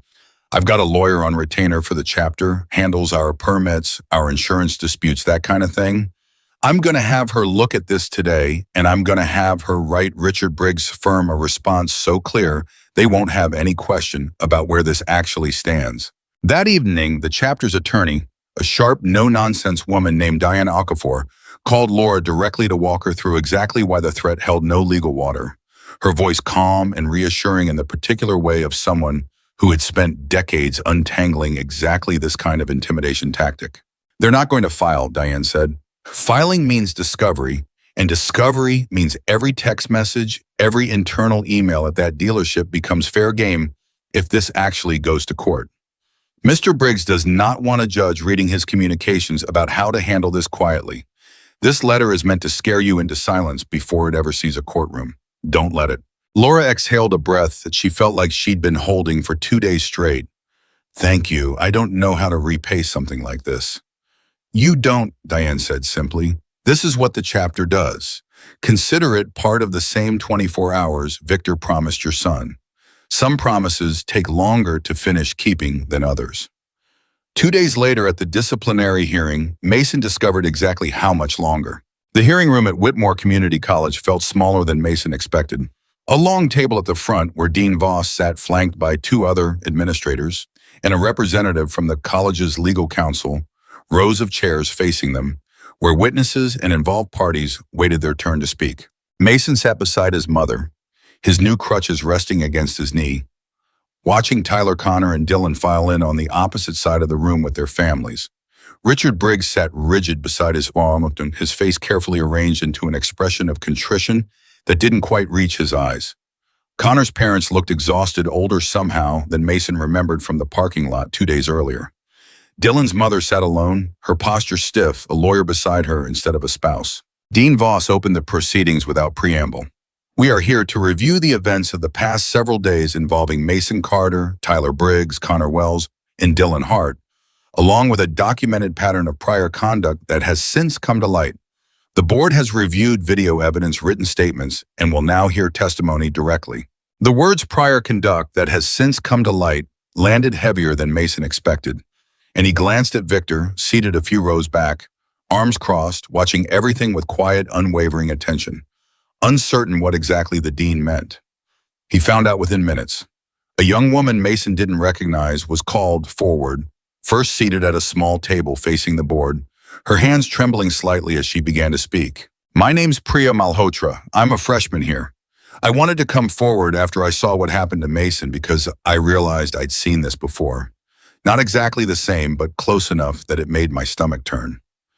She glanced briefly at Tyler before continuing. Last semester before Mason, there was a janitor here named Mr. Alvarez. Older man walked with a limp. Tyler and his friends used to imitate the way he walked when he passed by the cafeteria. Called him names. I saw it happen at least 4 or 5 times. I never said anything because I was scared it would turn on me next. Mason felt something cold settle in his stomach. He hadn't known. He hadn't known any of it. Dean Voss's expression tightened. Do you know if Mr. Alvarez ever reported this? I don't think he did, Priya said. I think he just kept his head down and did his job and hoped it would stop eventually. A second student came forward after her, a young man with a stutter, who described being mocked in a similar pattern the year before, the same trio of names repeating with sickening familiarity. Then a third, a woman describing an incident involving a wheelchair-bound student 2 years back who had transferred out of the college entirely, rather than continue enduring what Tyler and his circle found entertaining. Dylan's lawyer rose partway through the fourth account, clearing his throat. Dean Voss, with respect, none of this third-hand testimony has been substantiated through a formal complaint process. My client's due process rights. Your client filmed a disabled student being assaulted and shared it for entertainment. Dean Voss said, her voice cutting through his objection without raising in volume. Due process is precisely what he is receiving right now. Counselor, this board is not a courtroom, and I would ask you to let the witnesses finish. The lawyer sat back down, and Dylan's mother pressed a hand over her eyes, her shoulders curling inward. By the time the fourth account concluded, the room had gone entirely silent. The weight of what had actually been happening at Whitmore Community College for years finally settling over everyone present. Richard Briggs's face had drained of color entirely. He leaned toward his son, whispering something urgent, but Tyler shook his head, slightly refusing to engage. Is any of this true? Dean Voss asked Tyler directly. Tyler was quiet for a long moment, staring down at his hands. When he finally looked up, his voice came out, hollow, stripped of the panic and bluster from 2 days earlier. Yes, he said simply. All of it. I didn't think of it as anything at the time. It just felt like, I don't know, something we did, something that made people laugh. And now, Dean Voss pressed. Now I think about how many people I did that to before Mason, Tyler said, his voice cracking, and how none of them ever got 145 motorcycles showing up for them. They just had to live with it. The admission landed like a stone dropped into still water ripples, spreading through the room in the form of shifting postures, exchanged glances.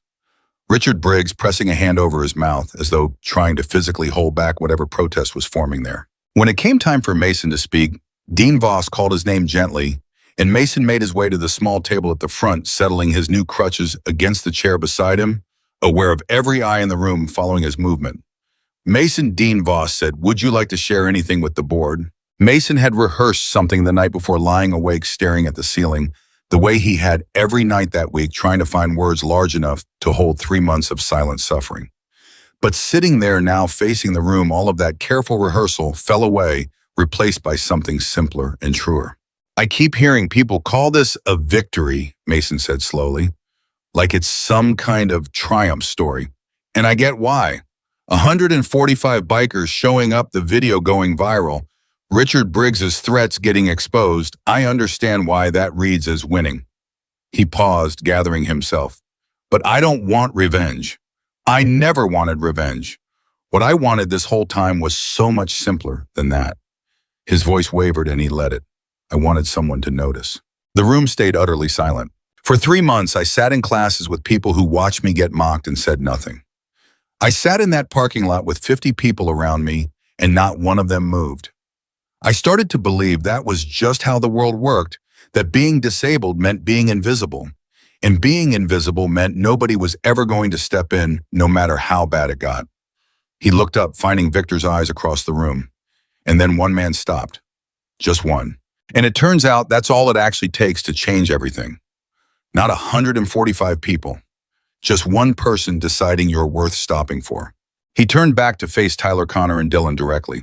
I don't need you punished to feel like this mattered.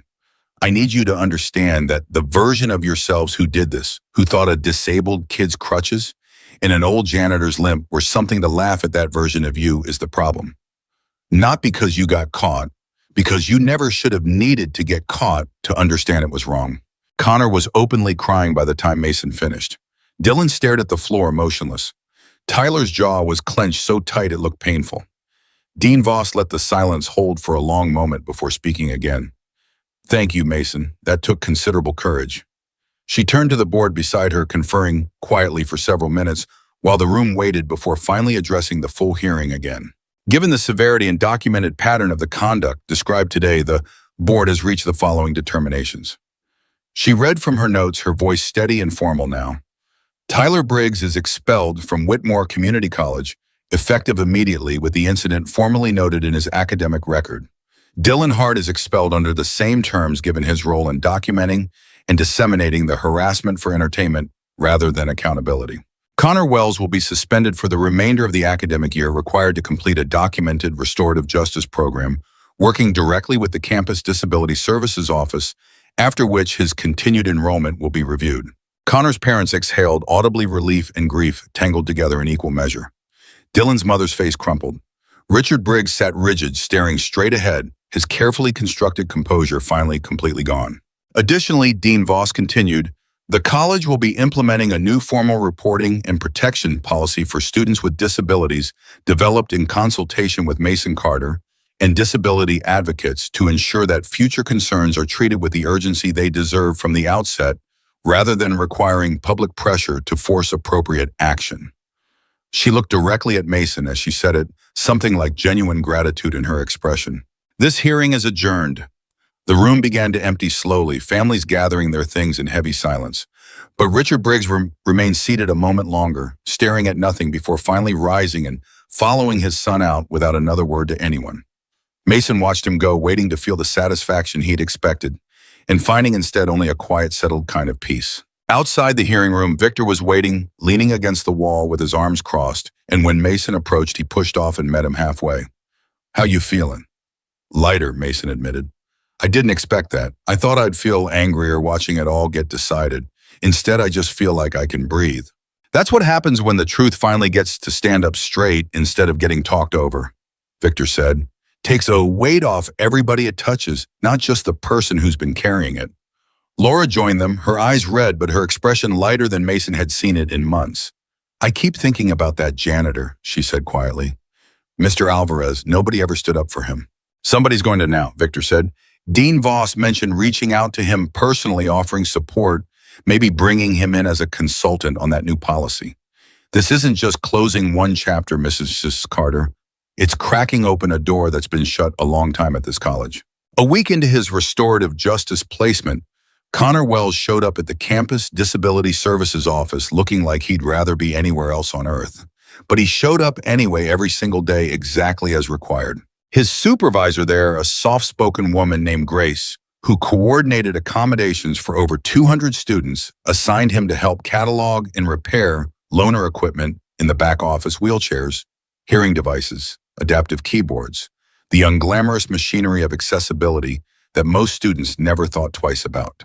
You know why you're doing this instead of just sitting through a lecture on empathy? Grace asked him on his third day, watching him carefully realign a wheelchair wheel that had been sitting crooked for months. Because it's supposed to teach me something, Connor said, not looking up. Because these machines, Grace said, gesturing around the cluttered back room, represent the actual physical difference between somebody getting to live their life and somebody getting left behind. You spent months treating a piece of equipment like Mason's crutches as a joke. I want you spending the next several months understanding with your own hands exactly what it takes to build and maintain the thing you thought was funny to destroy. Connor didn't have an answer for that. He just kept working, and by the end of the semester, something in the set of his shoulders had changed in a way even his own parents struggled to name. Though Mason, passing him once in the hallway near the equipment office, saw it clearly enough. The particular quiet of somebody who had finally stopped performing and started actually reckoning. That evening back at the apartment, Mason sat on the couch scrolling through his phone, a habit he'd been trying to break, but the pull of watching the story continue to spread proved hard to resist. The original video had crossed 2 million views. News outlets from 3 states over had picked up the story. The phone rang with a call Mason almost declined out of sheer exhaustion, a producer from a national morning show. Her voice bright and practiced, explaining that they'd love to fly the whole family to New York for a live segment, all expenses covered, a chance to tell their story to millions. Mason put her on speaker so Laura could hear. "We really appreciate the interest," Laura said carefully, "but I think we need some time to think about it." "Of course, totally understandable," the producer said smoothly. "Just wanted to mention we'd also love to have Victor Hayes and some of the other writers join, if that's something Mason would want." Really rounds out the story. After the call ended, Mason sat with the phone in his lap for a long moment. "Part of me wants to say yes, show everybody what actually happened in my own words before somebody else tells it wrong." "And the other part?" Laura asked. "The other part just wants to go back to being a regular engineering student who nobody recognizes in the hallway." He rubbed his eyes. "I don't know how to want both those things at once." "You don't have to decide today," Laura said, "and whatever you decide, it doesn't have to be forever. You can say yes to one thing and no to the next. Nobody signed you up for a permanent job here." Mason called Victor later that night, turning the decision over out loud, and Victor's answer came without hesitation. "Do what actually serves the thing you care about," Victor said. "If going on that show helps another kid like Priya feel safe enough to speak up, that's worth the discomfort. If it just feeds something that doesn't actually help anybody, but the ratings, you're allowed to say no. You don't owe strangers your whole story just because they're curious about it." In the end, Mason agreed to a single carefully worded written interview with a respected regional outlet and declined everything else, a decision that cost him some momentary backlash online from people who felt entitled to more of him than he was willing to give, but left him for the first time in over a week feeling like his own story still belonged to him. It was a different message entirely that stopped him cold that same night. Buried among the hundreds still pouring into his inbox, not a producer, not a network, just a private message from an account with no profile picture, the name simply reading J. Alvarez. "I heard what you said today at the hearing. I wanted to thank you. I never told anyone what those boys did to me because I didn't think anyone would believe an old janitor over 3 rich kids. Watching you stand up the way you did gave me the courage to finally tell my own story too. You didn't just help yourself, you helped a lot of people who never had the chance to be heard the way you were." Mason read the message 3 times, his throat tightening with each pass before showing it to his mother. Laura pressed a hand over her mouth, tears rising instantly. "You see what you started." "I didn't start anything," Mason said quietly. "I just stopped staying quiet." "Sometimes that's the exact same thing," Laura said. The following week brought its own strange rhythm of aftermath, reporters occasionally recognizing Mason on campus, classmates who had once looked away, now going out of their way to greet him. The particular disorientation of moving through a world that had fundamentally shifted its posture toward him without his identity actually changing at all. He was still the same person who had once eaten lunch alone rather than risk another cruel comment. He was still the same person whose hip ached on cold mornings and whose hands still occasionally trembled, remembering the sound of carbon fibers snapping under someone's boot. But the world around him had recalibrated its response to who that person was, and adjusting to that recalibration took its own kind of work. Victor checked in nearly every day, sometimes with a phone call, sometimes showing up unannounced with doc or preacher in tow, gradually folding himself into the rhythm of the Carter household in a way that felt less like an intervention and more like something settling permanently into place. One evening over dinner at the small kitchen table, Victor brought up something he'd clearly been turning over in his mind for a while. "I've been talking to Doc and Preacher about the fund," he said. "The one we started for your medical costs and equipment.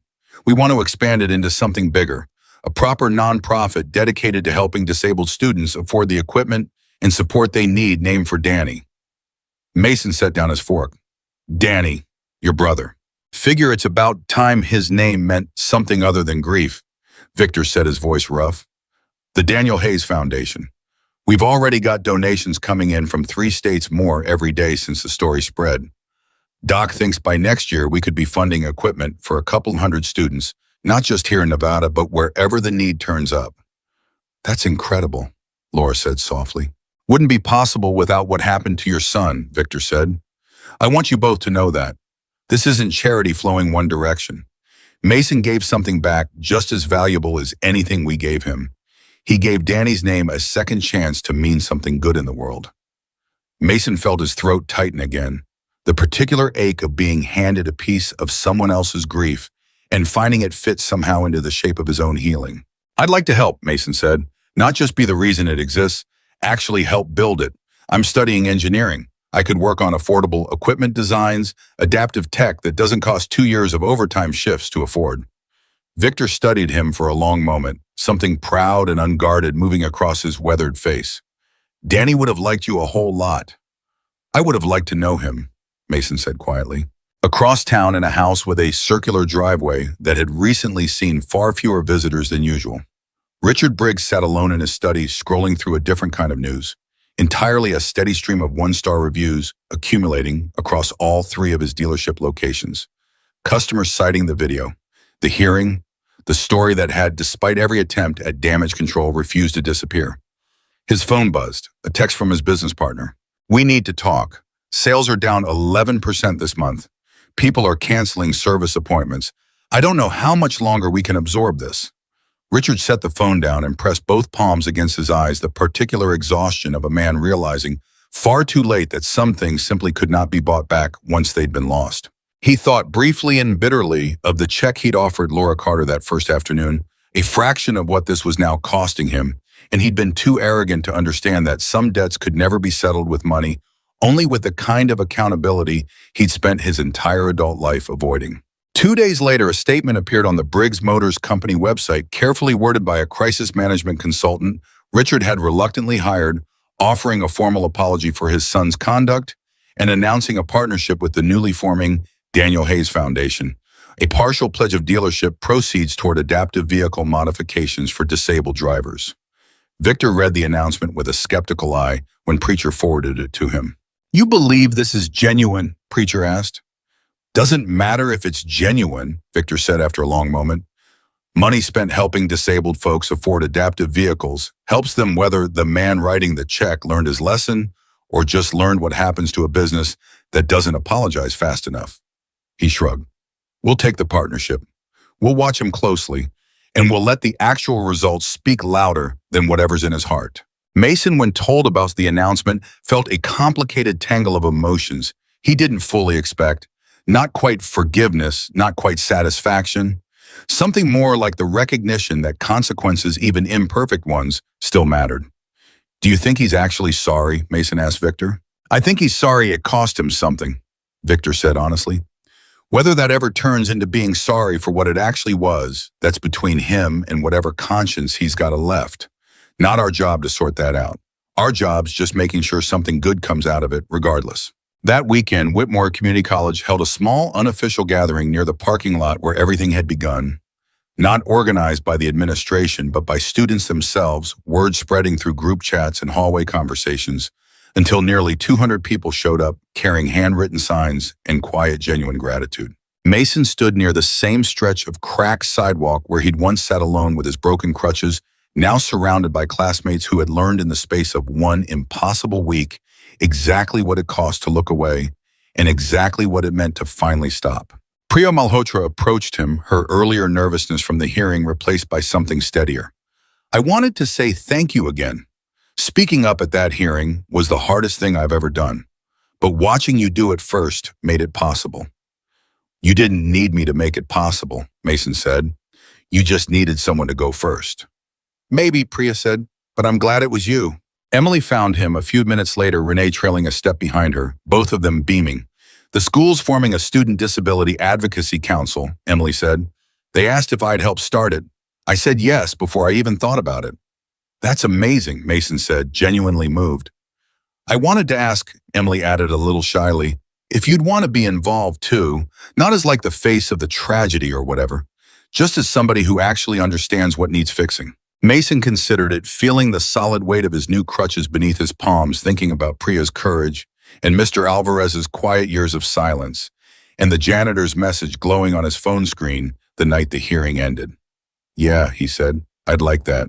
A slow, uneven gait caught his attention near the edge of the gathering, and Mason turned to find an older man making his way through the crowd, a maintenance uniform still on beneath an open jacket, clearly having come straight from his shift. It took Mason a moment to place him, though he recognized the limp before he recognized the face. Mr. Alvarez? The older man stopped a few feet away, suddenly looking uncertain, like he wasn't sure he had the right to intrude. I hope it's all right that I came. I saw the crowd from the maintenance building, and I wanted to see you in person. Say thank you properly instead of just through a message. Of course it's all right. Mason closed the distance between them, extending a hand, which Mr. Alvarez shook with both of his grip trembling slightly. I didn't know about what they did to you. I wish I had. Wasn't your job to know, Mr. Alvarez said. Was my job to say something, and I didn't for years. Told myself it wasn't worth the trouble. Told myself a janitor complaining about some rich kids wouldn't go anywhere good. He shook his head slowly. Watching you stand up in that hearing, refusing to let it just disappear quietly, that undid something in me I didn't know was still tied up so tight. You're not alone anymore, Mason said. Neither of us are. Mr. Alvarez's eyes filled, and he nodded, unable to speak for a moment, before finally managing a small, grateful smile. Dean Voss called me yesterday, asked if I'd want to help with that new policy they're building. Said my experience mattered. He shook his head again, wonderingly. 30 years I've worked this campus. Nobody's ever asked what I thought mattered before. Well, Mason said, get used to it. I don't think that's going to stop now. Victor watched the small gathering from a short distance away, arms crossed, a rare, unguarded smile settling into the lines of his weathered face as he took in the scene, the same parking lot that had once held nothing but silence and cruelty, now filled with something entirely different, something he'd spent 6 years hoping to see again after losing the chance to give it to Danny. Doc joined him, following his gaze. You did good, old man. We did good, Victor corrected. Wasn't just me. No, Doc agreed. But it started with you stopping that bike 2 days ago instead of riding past like everybody else did. She nudged his shoulder. Danny would be proud of you too, you know, not just of Mason. Victor didn't answer right away, his throat working around something too large for words.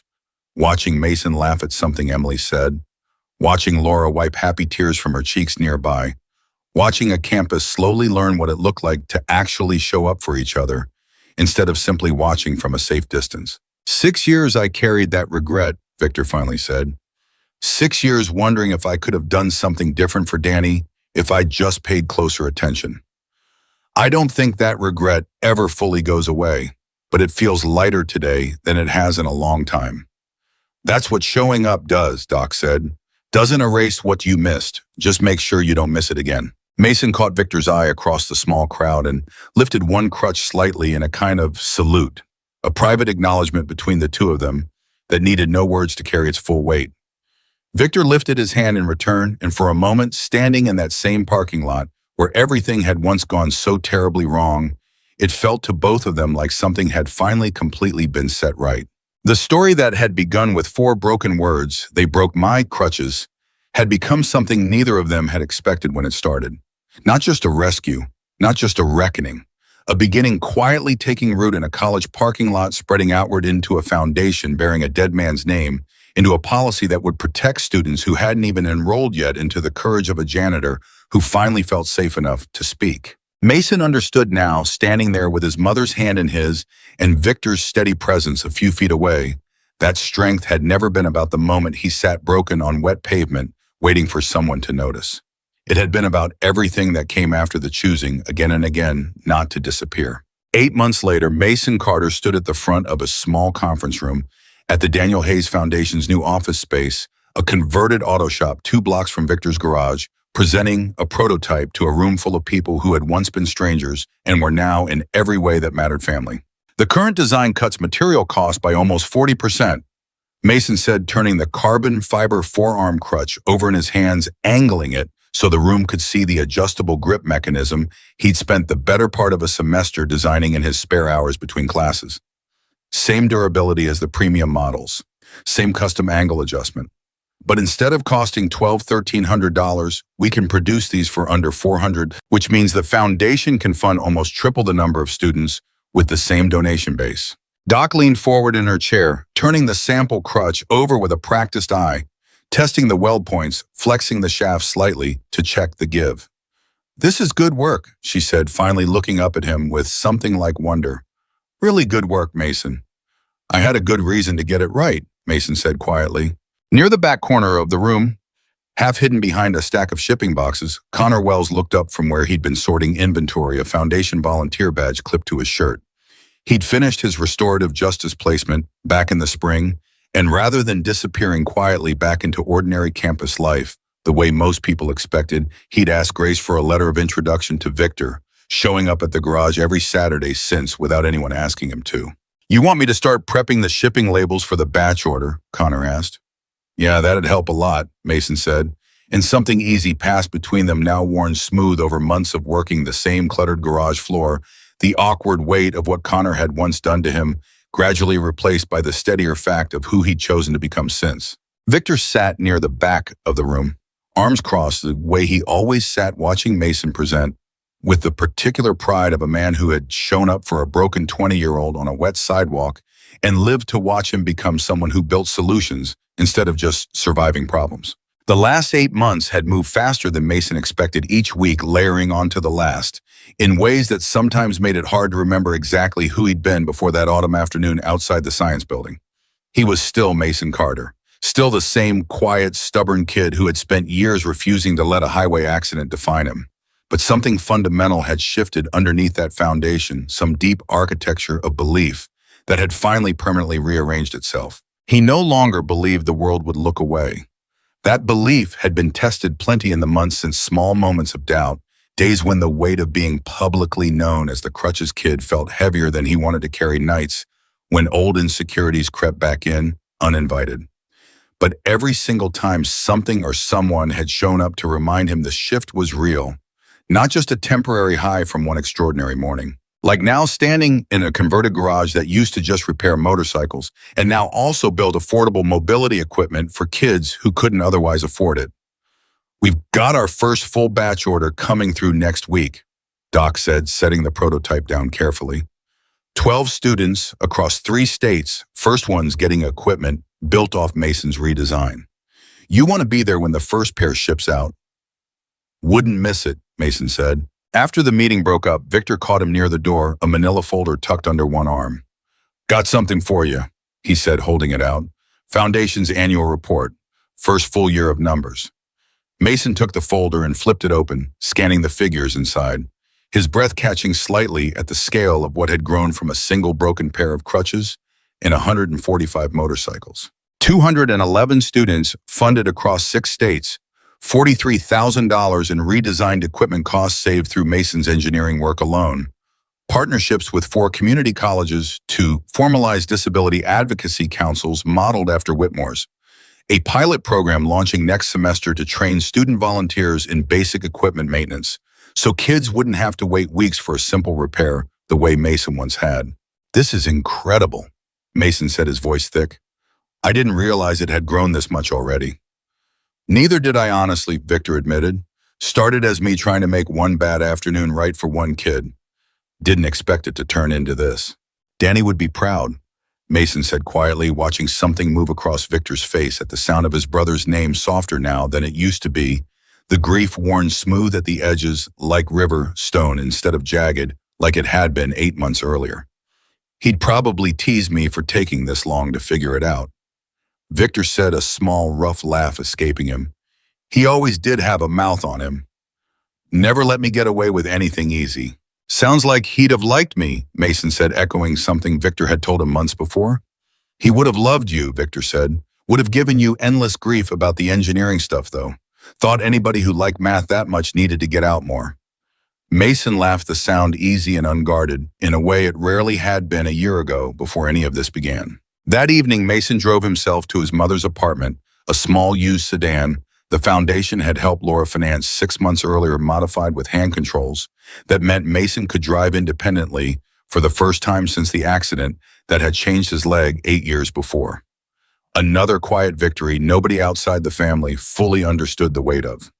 Laura met him at the door, flour dusting her apron, the smell of something baking drifting out into the hallway.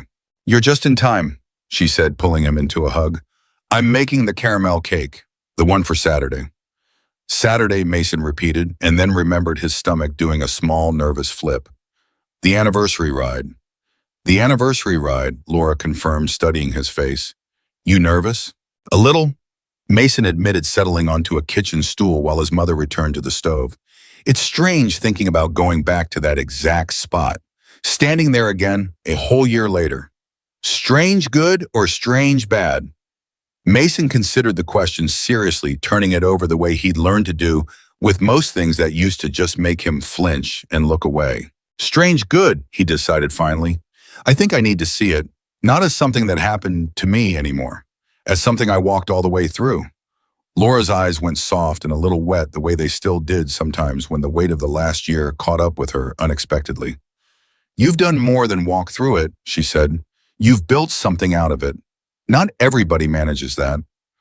"I had help," Mason said. "A lot of it." "You did," Laura agreed. "But you're the one who kept getting back up long enough to receive it. That part's always going to be yours." Laura had her own version of that same reckoning, though she rarely spoke about it unprompted. The Foundation's board had offered her a part-time coordinator position back in the spring, overseeing family support services for newly funded students, a role that used her years of patient care experience without the brutal physical toll of double shifts at the assisted living facility.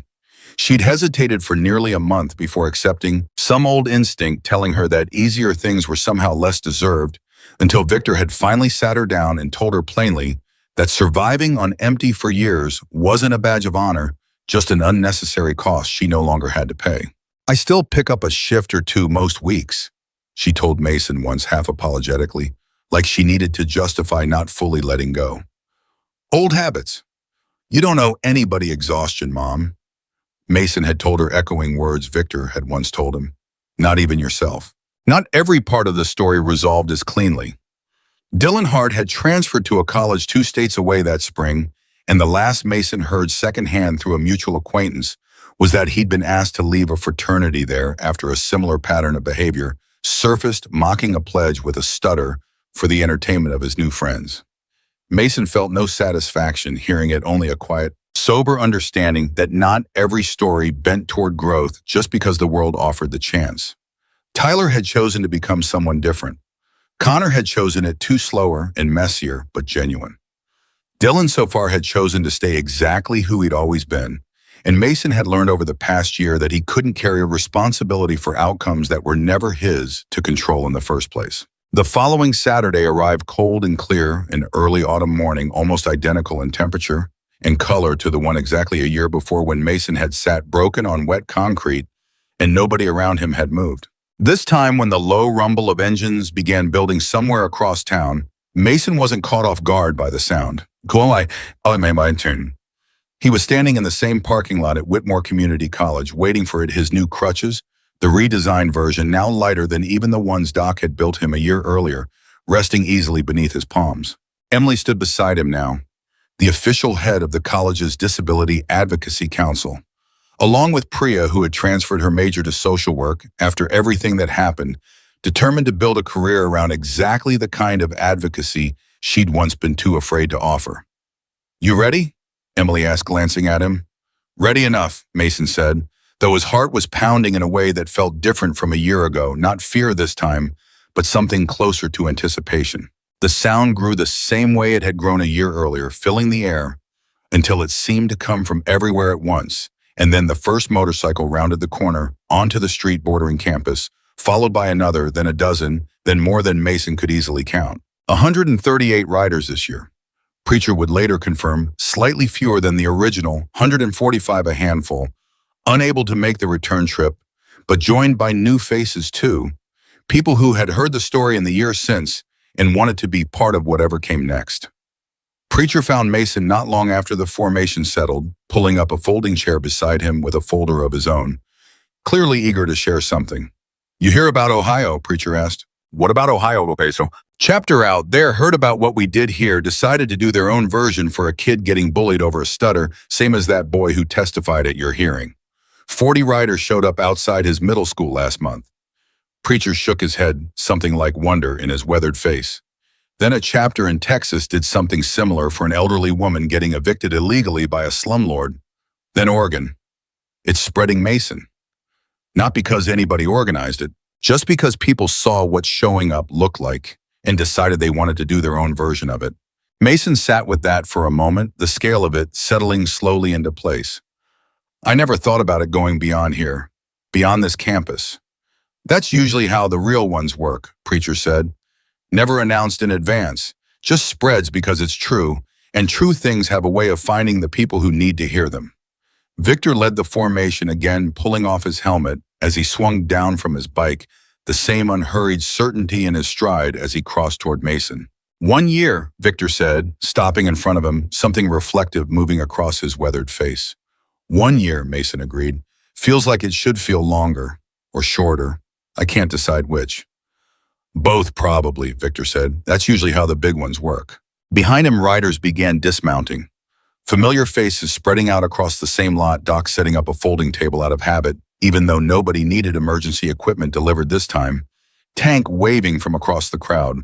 Sandra and Cole and Marcus and a dozen others.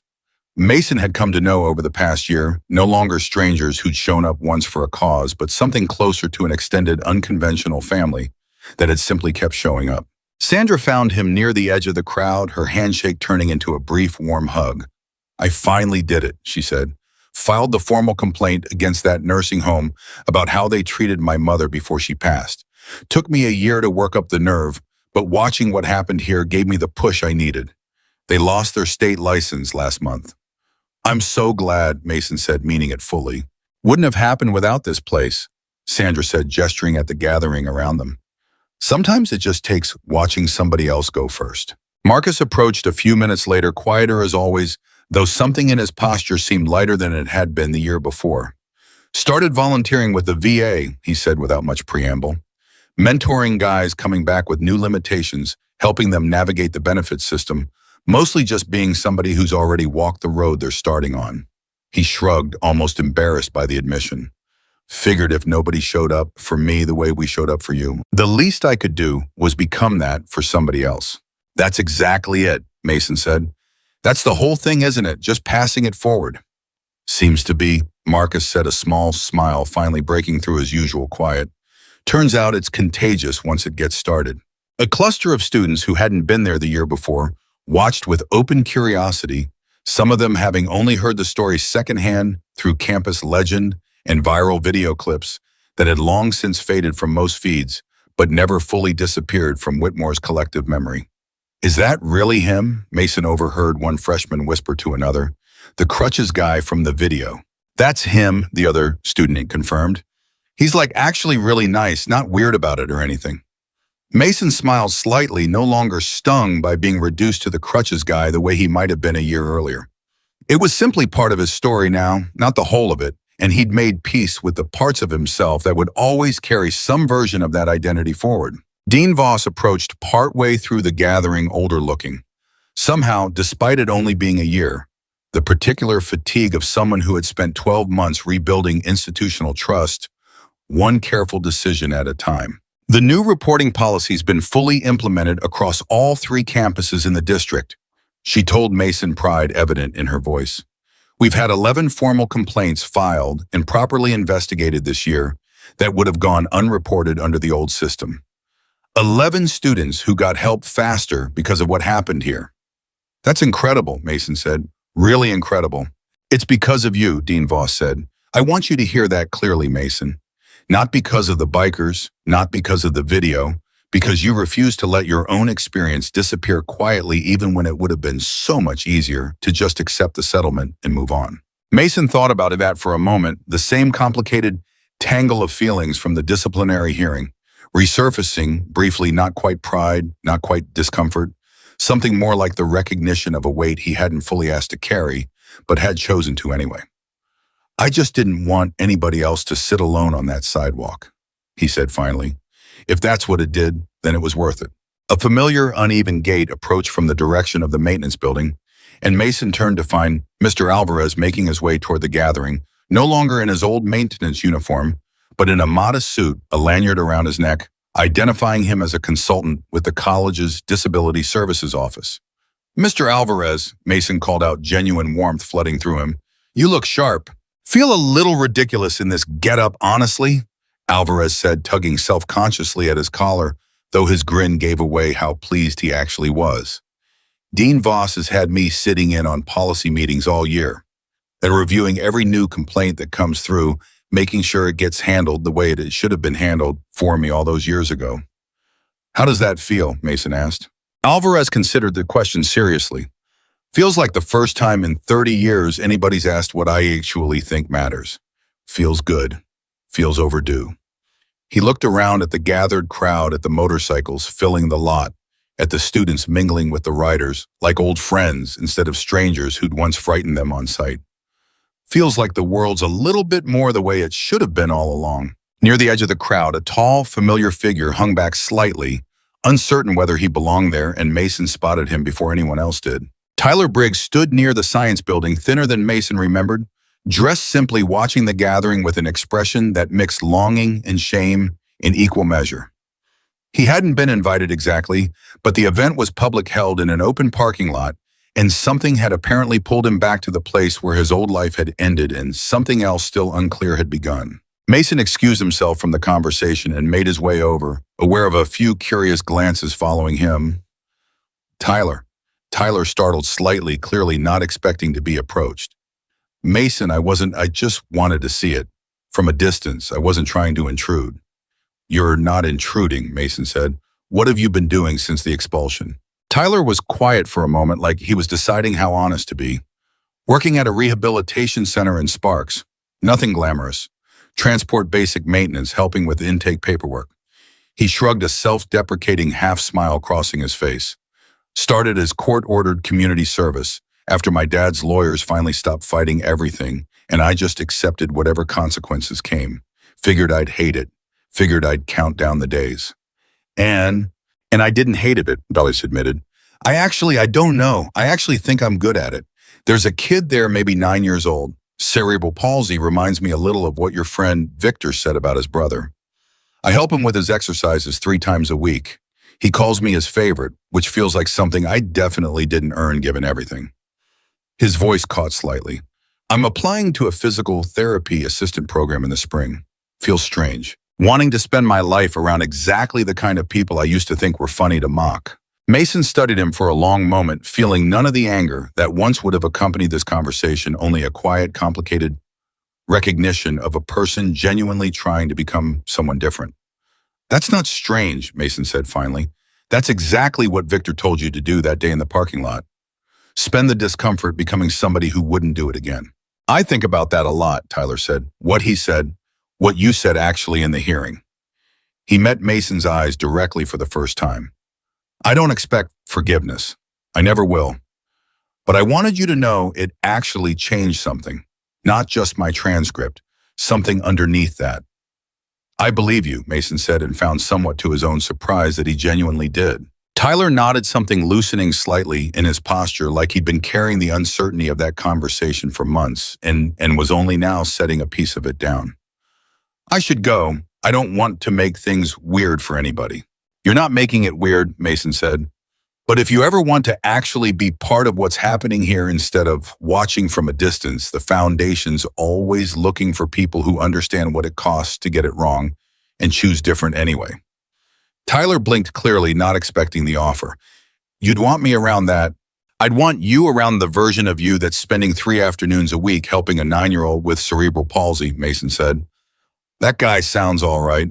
He didn't wait for a response, turning back toward the gathering, but he caught out of the corner of his eye something that looked almost like hope crossing Tyler's face before he turned and walked away. Not quite ready yet, but perhaps someday. Near the folding tables, a commotion of a different kind was building. Doc unveiling something new this year. A banner strung between two poles announcing the Foundation's next major initiative, a partnership with 3 additional states to replicate the equipment redesign program Mason had spearheaded. But it was a smaller, quieter moment that caught Mason's attention more than the banner. A young girl, maybe 7 years old, stood near her father's motorcycle, a bright pink prosthetic leg visible beneath her shorts, staring up at the crowd of riders with open wonder. "That's Tank's daughter," Victor said, appearing at Mason's side. "Mia, first time she's come to one of these." Mason watched as Tank knelt down beside his daughter, pointing toward the folding table where a small box sat waiting, one of the redesigned pediatric mobility aids Mason had helped develop over the past few months, sized specifically for children her age. "That's one of mine," Mason said quietly, something warm and unfamiliar spreading through his chest. "The pediatric line. First batch just went out this month." "You want to go say hello?" Victor asked. Mason crossed the lot, slowly kneeling down carefully beside Tank and his daughter, meeting Mia at her eye level. "Hi," he said. "I hear you might need one of these." Mia studied him with the frank, unguarded curiosity of a young child glancing between his face and his crutches. "Do you have a fake leg too?" "No," Mason said gently. "My leg got hurt a long time ago, so I use these instead. But I helped build the thing your dad's about to show you." Mia's eyes widened. "You built it?" "With some really smart friends," Mason said. "We wanted to make sure kids like you had something built exactly right for you instead of something that was just close enough." Tank watched this exchange with something thick in his throat, glancing up at Mason with quiet, overwhelming gratitude. "She's been asking for weeks if the new one would finally fit right. Her old one's been pinching for months, and we couldn't afford to replace it until the fund came through." "It'll fit right," Mason promised. "I made sure of that myself."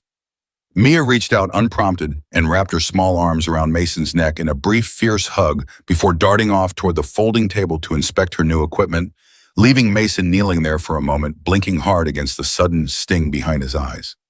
Victor extended a hand to help him back up. "You all right?" "Yeah," Mason said, his voice rough. "Just that's the first time I've actually met one of the kids we're helping. Face to face. It's different than seeing the numbers in a report." "Gets you right here, doesn't it?" Victor said, tapping his own chest. "Every time, probably," Mason said.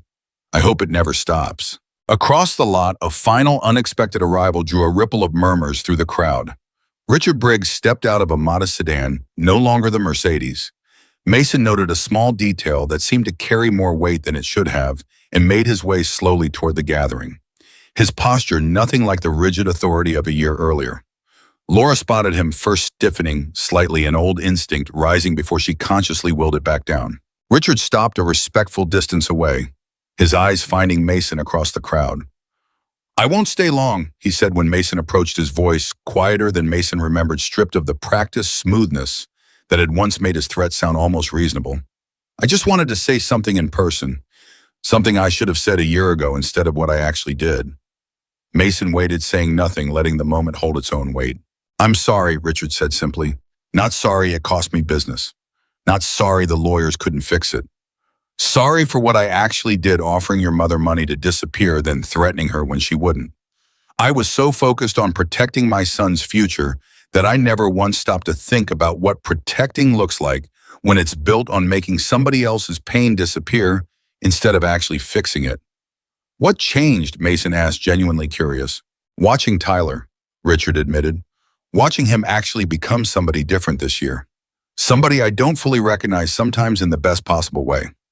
It made me realize the version of fatherhood I thought I was protecting him with, smoothing everything over, buying away consequences, that was never actually protecting him at all. It was just delaying the reckoning he needed to become who he's becoming now." Mason considered him for a long moment, weighing the sincerity in his voice against the memory of that cold, threatening phone call to his mother. "I don't need you to apologize to me," Mason said finally. "I need you to keep the partnership genuine. Keep funding the adaptive vehicle modifications. Keep showing up even after the cameras and the headlines are long gone. That's the only apology that actually means anything a year from now." I intend to, Richard said. For what it's worth, sales recovered about 4 months ago once people saw we were actually following through instead of just making a statement to save face. Turns out doing the right thing, even reluctantly, even for the wrong reasons at first, tends to work out better than the alternative. He didn't stay long after that, offering Laura a brief, awkward nod that she returned with careful civility, rather than warmth, before returning to his sedan and driving away, leaving behind a silence that felt for the first time entirely resolved rather than merely paused. As the afternoon stretched toward evening, the crowd began to thin the way it had a year before, riders slowly remounting their bikes' engines, starting up in scattered gentle waves rather than the thunderous unified roar of the original arrival. Victor found Mason near the edge of the lot, both of them watching the sun begin its slow descent behind the science building, painting the sky in shades of orange and gold that felt to Mason entirely different from the gray, overcast morning exactly a year earlier.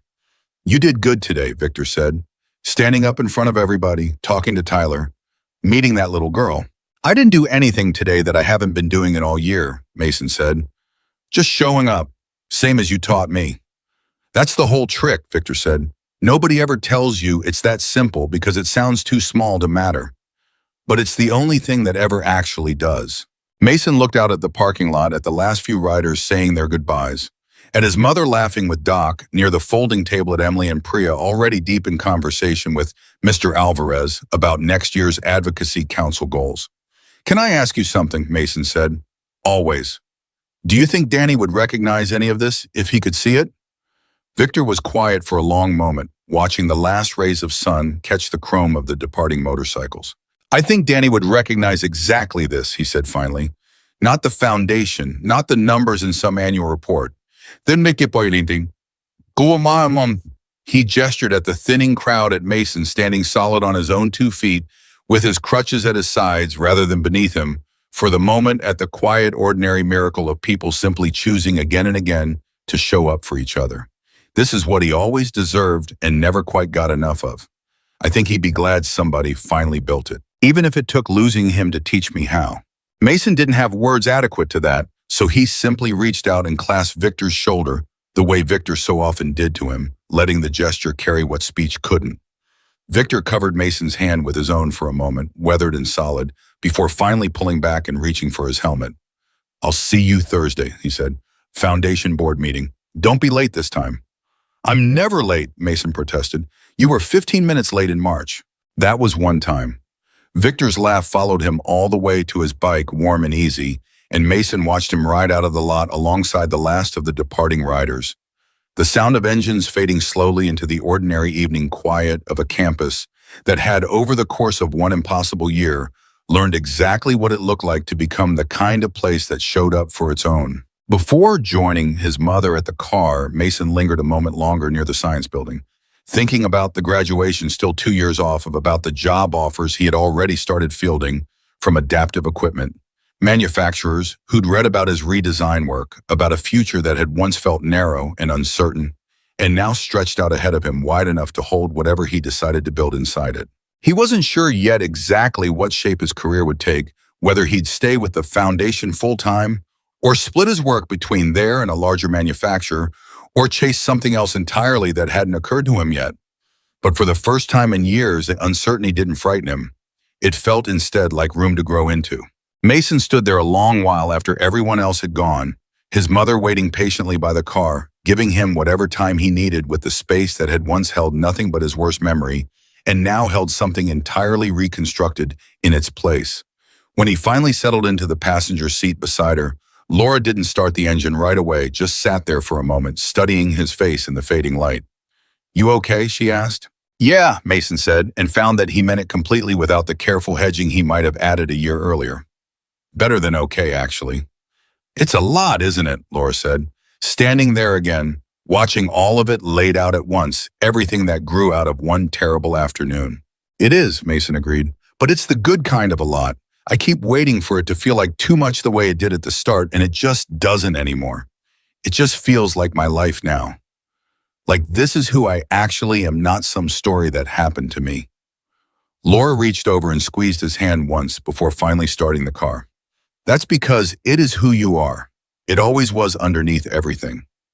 The world just finally caught up to seeing it." He thought about the boy who had sat here a year ago, broken crutches in his hands, asking for help that never came from the 50 strangers surrounding him. He thought about the 4 words that had changed everything. They broke my crutches, and how strange it was that something so small, spoken in a moment of complete despair, had somehow become the foundation for everything that followed. He thought about Priya finding her courage, about Mr. Alvarez finally being heard after 30 years of silence, about Tyler slowly rebuilding himself into someone unrecognizable from the boy who had once laughed while destroying another person's dignity, about Mia's small, fierce hug, and the pediatric crutches that would let her run alongside other children without pinching or pain. About 211 students across 6 states who now had equipment they could actually afford because one man had refused to ride past a broken 20-year-old on a wet October afternoon. None of it erased what had happened. The 3 months of cruelty, the 90 seconds of silence while a crowd watched and did nothing. The ache that still sometimes surfaced in quiet moments, phantom and unwelcome, reminding him what it had cost to get here. But it had built something on top of that pain, sturdy enough to hold real weight, the way scar tissue sometimes grows back stronger than what it replaces. Mason understood now, standing in that parking lot with the sun setting behind him and his mother waiting with the patient, unwavering love that had carried them both through the worst of it, exactly what strength had actually meant this entire time. It was never about the moment he fell. Everyone falls. Everyone eventually sits somewhere on some version of that cold, wet pavement, waiting for someone, anyone to notice they're struggling. Strength was what happened after. It was Mason forcing himself back to campus the very next morning on borrowed crutches that hurt his wrists, refusing to let humiliation win by disappearing. It was Laura working double shifts and still finding the strength to fight a threat from a man with more money and more lawyers than she could ever match. It was 145 strangers deciding that somebody else's pain was worth interrupting their own lives to address. It was Priya finally speaking after months of silence, and Mr. Alvarez finding his voice after 30 years, and even Tyler, flawed and undeserving of easy forgiveness, choosing every single day to become someone different than the boy who once thought cruelty was funny. Strength was choosing again and again not to disappear. Mason Carter had not simply survived the worst afternoon of his life. He had transformed it, turned 4 broken words and a pair of shattered crutches into a foundation that reached across 6 states, into a policy that protected students who would never know his name, into the quiet, permanent knowledge that no matter how dark a moment became, somebody somewhere would always be willing to stop. He looked out at the empty parking lot one final time, at the space where his old life had ended and his new one had truly begun, and felt something settle inside him with the weight and permanence of a promise finally completely kept. He was not invisible. He had never been invisible. He had simply been waiting for the world to catch up to what he'd always known was true about his own worth. And when it finally did, it arrived not quietly, but roaring in on 145 motorcycles, loud enough to be heard for the rest of his life. Mason Carter turned steady on his own 2 feet and walked toward his mother, toward the car, toward whatever came next, no longer wondering if anyone would notice him, because he now understood completely and permanently that he never had to wonder that again. Some stories end where the pain stops. This one ended somewhere far better than that. It ended exactly where every act of genuine kindness eventually leads not to an ending at all, but to a beginning that kept multiplying outward, one person, one crutch, one act of courage at a time, proving beyond any possible doubt that the world was still and would always be full of people willing to stop.